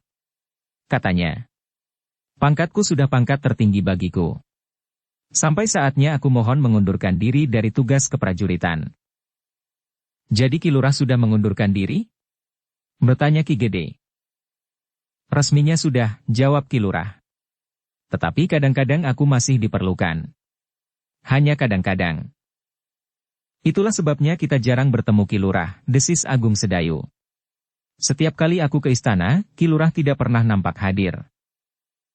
Ki Lurah Berenjangan tertawa. Katanya, aku memang sudah jarang pergi ke istana, apalagi menghadap Panembahan Senapati. Badanku sudah lemah. Bahkan aku pernah dikabarkan telah meninggal dunia. Beberapa orang kawanku terdekat sempat datang menengokku saat itu. Aku memang sakit keras, sehingga berita itu tidak terlalu dibuat-buat. Namun ternyata Yang Maha Agung masih memperkenankan aku sempat melihat tanah perdikan ini kembali. Seorang perwira yang datang bersama Ki Lurah itu pun berkata pula. Aku pun telah datang untuk ikut menyatakan bela sungkawa pada waktu itu. Tetapi ternyata Ki Lurah kemudian sembuh. Panembahan Senapati sempat mengirimkan utusan untuk melihat apakah benar aku sudah mati, berkata Ki Lurah sambil tertawa. Tetapi Ki Lurah kini nampak sehat, sahut Ki Gede menoreh. Tetapi tubuhku benar-benar sudah lemah. Berkuda ke padukuhan induk tanah perdikan ini pun aku sudah merasa sangat letih. Ketika aku bertemu dengan kawan akrabku, ia hampir menangis melihat aku masih sempat berkuda, karena kawan akrabku ini pernah datang ke kuburan yang dikabarkan tempat aku dikuburkan. Ia tidak sempat datang melihat kematianku itu karena ia bertugas. Ketika dari tempatnya bertugas ia mendengar kabar itu, ia langsung pergi ke kuburan pada saat-saat mayatku itu diberitakan dikuburkan. Ah, desah Ki Gede. Namun katanya kemudian. Tetapi Ki Lurah. Biasanya seseorang yang sudah dikabarkan meninggal itu, umurnya justru akan menjadi panjang. Ki Lurah tertawa. Katanya. Semuanya terserah kepada Yang Maha Agung. Ki Gede pun tertawa pula. Beberapa saat lamanya mereka sempat berbicara tentang kesehatan masing-masing. Sementara itu minuman hangat dan makanan pun telah dihidangkan. Setelah minum beberapa teguk dan makan sepotong makanan, maka Ki Lurah itu pun berkata, "Ki Gede, kedatanganku kali ini sekedar mengantarkan Ki Panji Wiralaga dan beberapa orang pembantunya. Karena aku dianggap akrab dengan Ki Gede dan para pemimpin Tanah Perdikan, maka aku mendapat perintah secara khusus dari Panembahan Senapati untuk menemaninya." Oh, Ki Gede mengangguk-angguk. Lalu katanya, "Kedatangan Ki Panji Wiralaga dengan beberapa perwira yang lain bersama Ki Lurah Beranjangan memang mengejutkan. Baru beberapa hari yang lalu kami, beberapa orang bebahu, mendapat undangan untuk menghadiri upacara yang diselenggarakan Senapati yang baru di barak pasukan khusus itu, untuk memperkenalkan dirinya kepada para pemimpin Tanah Perdikan ini serta kademangan di sekitarnya. Itulah yang akan kami singgung," berkata Ki Lurah Beranjangan. Ki Gede mengerutkan keningnya. Nampaknya memang ada persoalan yang bersungguh-sungguh yang akan disampaikan oleh Ki Panji itu kepadanya. "Ki Gede," berkata Ki Panji Wiralaga. "Aku harus berkata terus terang kepada Ki Gede. Di Mataram memang sedang terjadi pergolakan. Beberapa orang perwira yang memegang kedudukan penting mulai dipengaruhi oleh kepentingan-kepentingan pribadinya. Mungkin aku juga. Banyak para senapati yang ingin menunjukkan kemampuannya di medan perang. Bukan sebagai satu pengabdian, tetapi semata-mata karena mereka ingin mendapat penghargaan dari kelebihannya itu. Beberapa orang pemimpin di bidang keprajuritan justru telah masuk ke dalam satu persaingan yang berbahaya, sehingga menyulitkan kedudukan Panembahan Senapati yang sedang menghadapi kemelut di Madiun dan Pajang. Panembahan Senapati masih belum berhasil menempatkan seseorang yang kiranya mendapat persetujuan dari Panembahan Madiun untuk jabatan Adipati Pajang. Meskipun pada saatnya Panembahan Senapati dapat saja menunjuk siapapun yang dikehendaki." Ki Gede mendengarkan keterangan Ki Panji Wiralaga itu dengan saksama.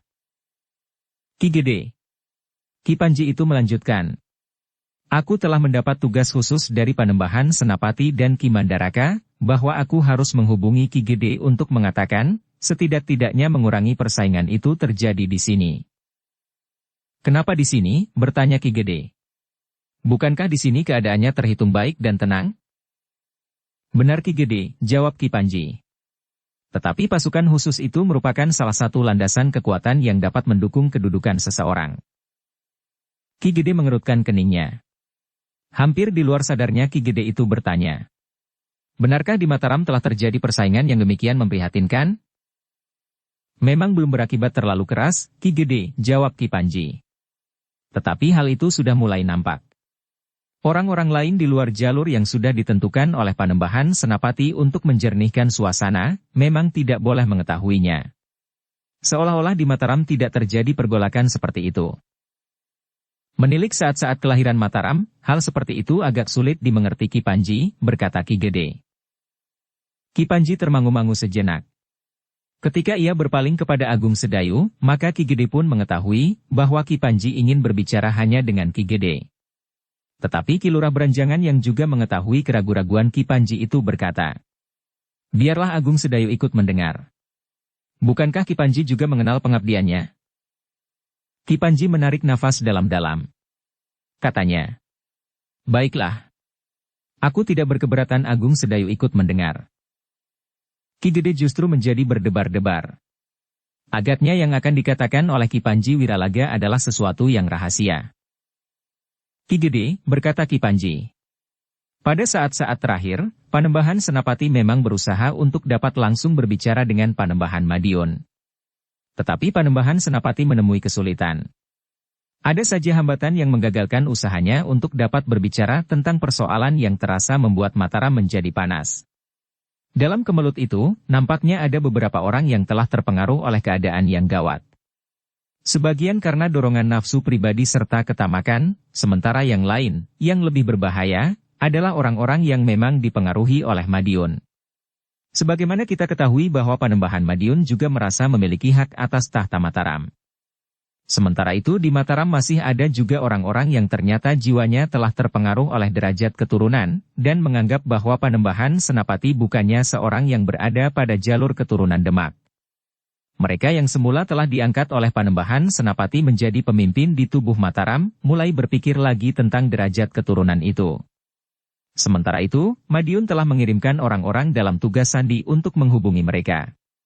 Petugas Sandi Mataram ternyata telah berhasil mencium baunya. Apakah ada di antara mereka yang sudah tertangkap? Bertanya Ki Gede. Panembahan Senapati memang belum melakukan penangkapan-penangkapan, karena bukti masih belum cukup. Tetapi pada saat terakhir Mataram telah menggerakkan sejauh mungkin pengawasan atas semua anggota tubuhnya, jawab Ki Panji. Dan Ki Panji adalah salah seorang perwira pada kesatuan dalam tugas Sandi itu, berkata Ki Gede. Tidak, berkata Ki Panji. Aku justru bekerja dengan garis-garis tugas yang terbuka. Namun bahan-bahan tugasku adalah dari para petugas Sandi. Ki Gede mengangguk-angguk. Sementara itu Ki Panji Wiralaga berkata, persoalan yang tumbuh di Mataram itu belum dinyatakan secara terbuka. Tetapi Mataram tidak ingin terlambat mengatasi persoalan yang sebenarnya memang ada itu. Jika semula mereka telah mendapat tempat yang baik dengan mengesampingkan kemungkinan-kemungkinan yang dapat merugikan Mataram, maka kini Mataram harus berhati-hati menghadapi mereka.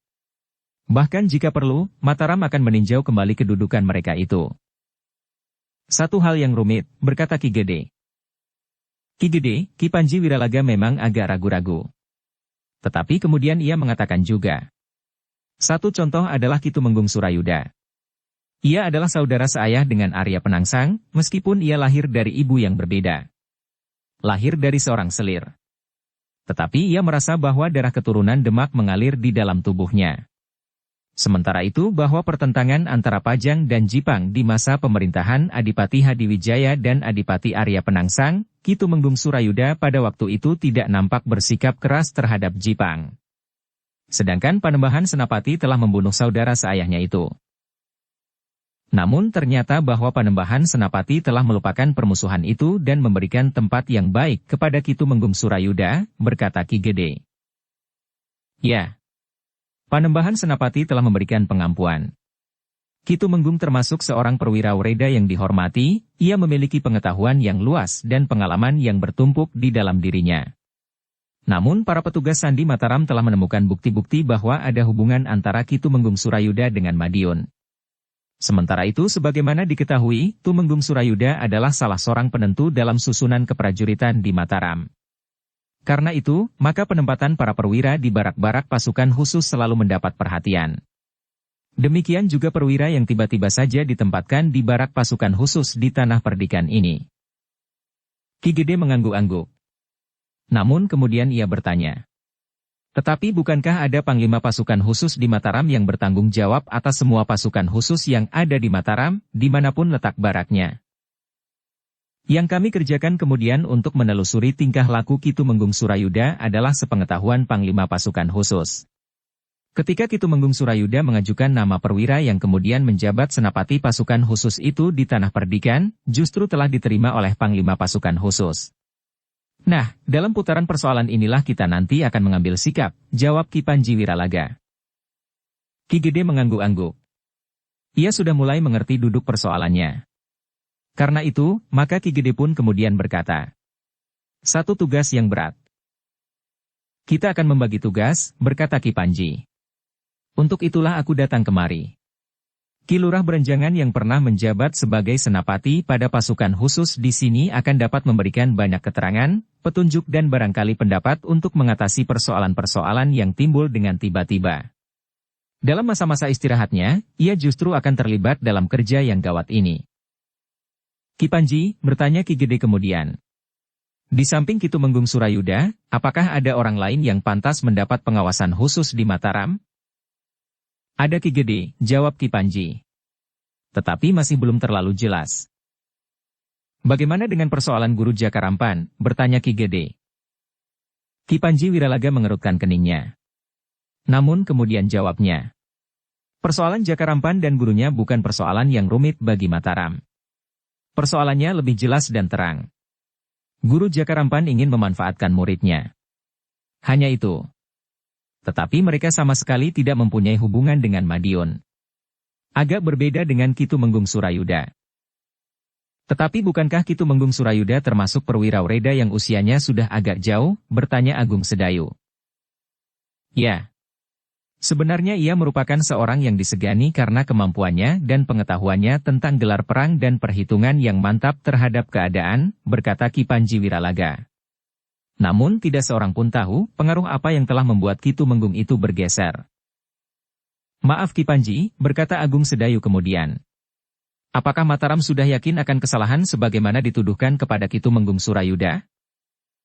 Ki Panji Wiralaga menarik nafas dalam-dalam. Katanya, kami sudah mempunyai bukti-bukti. Meskipun demikian kami masih akan meyakinkan diri. Itulah sebabnya Mataram belum mengambil langkah pasti, atau katakanlah menangkap Ki Tumenggung. Aku tahu bahwa Agung Sedayu memikirkan kemungkinan lain yang berhubungan dengan sikap Ki Tumenggung. Mungkin ada persoalan yang memaksanya berlaku demikian. Agung Sedayu mengangguk dalam-dalam katanya. Di manakah keluarga Ki Tumenggung? Di sini atau di Jipang, atau di tempat lain? Kenapa dengan keluarga di Tumenggung? Bertanya Ki Panji. Baru saja di Mataram terjadi seseorang yang dipaksa melakukan langkah-langkah tertentu karena anak dan istrinya telah ditangkap dan dijadikan taruhan. Orang itu terpaksa melakukan perintah-perintah tanpa dikehendaki karena keluarganya telah dikuasai oleh orang-orang tertentu, berkata Agung Sedayu. Ki Panji mengangguk-angguk. Katanya, ya, aku ingat itu. Pendapatmu dapat menjadi bahan pertimbangan Agung Sedayu, agar kita tidak mengambil langkah yang salah terhadap seseorang yang tidak mutlak bersalah. Karena itu, maka kita masih harus mengikuti perkembangannya lebih jauh. Jadi apakah yang dapat aku lakukan kemudian Ki Panji? Bertanya Ki Gede. Ki Gede menyampaikan keputusan pembicaraan beberapa orang pemimpin di Mataram, yang sudah disetujui Ki Mandaraka dan Panembahan Senapati sendiri, maka di Tanah Perdikan Menoreh dan sekitarnya akan dibentuk satu lingkungan pertahanan yang akan dipimpin oleh seseorang yang akan ditunjuk oleh Panembahan Senapati sendiri, atau limpahan wewenangnya kepada Ki Mandaraka. Berkata Ki Panji Wiralaga. Ki Gede mengerutkan keningnya. Namun ia kemudian bertanya. Apakah ada hak dan wewenang dari tubuh yang akan mengikat lingkungan pertahanan di Tanah Perdikan ini dan sekitarnya? Ya. Panembahan Senapati akan memberikan wewenangnya itu, jawab Ki Panji Wiralaga.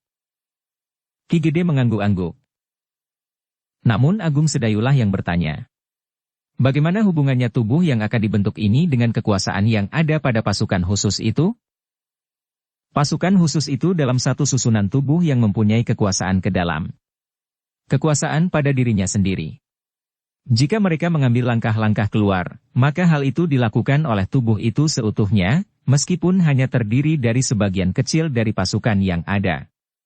Pemimpin dari pasukan khusus itu nanti akan menjadi salah seorang anggota pada tubuh yang akan dibentuk nanti, yang dipimpin oleh seseorang yang ditunjuk, berkata Ki Panji Wiralaga. Lalu, karena itulah, maka kedatanganku kemari lebih dahulu, agar dengan demikian Ki Gede dapat mempersiapkan diri. Dari Tanah Perdikan ini, kami sekelompok prajurit yang mendapat tugas ini, juga akan menghubungi beberapa orang Demang di sekitar Tanah Perdikan ini. Namun tentu saja apa yang kami sampaikan tidak sejauh apa yang kami katakan di sini. Kepada mereka kami hanya menyampaikan sebab dan alasannya. Juga kepada senapati pasukan khusus yang baru itu. Jika kami menyampaikan alasan tentu alasan yang paling umum, yaitu keadaan yang semakin gawat dari hubungan antara Mataram dan Madiun, sehingga perlu disusun ikatan-ikatan yang mantap yang mampu menggerakkan kekuatan besar yang ada di Mataram, di luar kekuasaan keprajuritan itu sendiri. Aku mengerti Ki Panji, Agung Sedayu mengangguk-angguk. Tetapi katanya, meskipun demikian, kami di Tanah Perdikan Menoreh ini masih akan bertanya, bagaimana dengan hubungan yang menyangkut Ki Tumenggung Surayuda? Ki Panji Wiralaga mengangguk-angguk kecil. Katanya, pengawasan dilakukan di Mataram. Tubuh yang akan dibentuk itu akan menjadi bayangan kekuatan pasukan khusus di Tanah Perdikan. Justru karena kita masih belum tahu pasti, apa yang sebenarnya terjadi. Atas persetujuan Panglima Pasukan Khusus, maka menjadi takaran. Sebaiknya kami pun berterus terang, bahwa persetujuan Panglima Pasukan Khusus terhadap penunjukan senapati pada pasukan khusus itu juga didasari kekuatan yang ada di Tanah Perdikan Menoreh. Seandainya benar-benar ada garis yang patah di Tanah Perdikan itu, maka ada kekuatan yang cukup untuk meluruskannya kembali. Ki Gede mengangguk-angguk. Tetapi ketegangan nampak di wajahnya. Dengan nada rendah ia berkata, Ki Panji, bukankah dengan demikian Tanah Perdikan ini langsung akan menjadi arena pendadaran kesetiaan Ki Tumenggung Surayuda? Dengan menilai senapati yang ditempatkannya pada pasukan khusus itu, maka kita akan menilai pula kesetiaan Ki Tumenggung. Sementara itu taruhannya ternyata mahal sekali. Kekuatan yang ada di Tanah Perdikan menoreh dan kekuatan pasukan khusus di barak itu. Jika terjadi sentuhan dalam usaha penilaian ini, maka dapat dibayangkan apa yang akan terjadi. Ki Panji menarik nafas dalam-dalam. Katanya, pertimbangan Ki Gede dapat dipahami. Tetapi dimanapun penilaian itu diadakan, maka benturan yang demikian itu mungkin saja terjadi. Jika bukan pasukan pengawal Tanah Perdikan menoreh, tentu antara prajurit Mataram sendiri. Bukankah tidak pantas jika terjadi perlawanan dari pasukan pengawal di Tanah Perdikan ini melawan prajurit Mataram, bagaimana kedudukan mereka masing-masing, berkata Ki Gede. Sementara itu Ki Gede telah menyinggung pula apa yang terjadi di Sangkal Putung. Katanya kemudian, anak laki-laki Ki Demang adalah seorang yang termasuk kurang panjang berpikir. Namun ternyata ia pun tidak menghendaki benturan terjadi melawan para prajurit Mataram. Ki Panji mengangguk-angguk. Katanya, kami sangat menghargai sikap itu. Namun justru karena itu, seperti aku katakan, Ki Gede dan para Demang tidak berdiri sendiri. Beberapa orang perwira akan membantu. Dan justru karena itu, kita akan bersama-sama mohon kesediaan Ki Lurah Beranjangan untuk terlibat di dalamnya.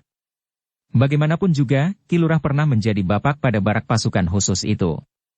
Pengaruhnya tentu masih tersisa di dalamnya, sehingga dalam keadaan yang paling gawat, Ki Lurah akan dapat membantu. Justru bapak yang pertama, bahkan dapat disebut pendiri meskipun atas perintah. Ki Gede mengangguk-angguk. Ia mengerti sepenuhnya keterangan yang dimaksudkan oleh Ki Panji itu.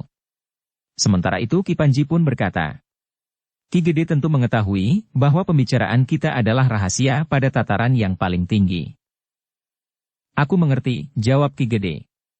Lalu katanya, jika demikian, maka terserahlah kepada Ki Panji, apa yang harus kami lakukan. Ki Gede sebaiknya mempersiapkan diri untuk kepentingan ini.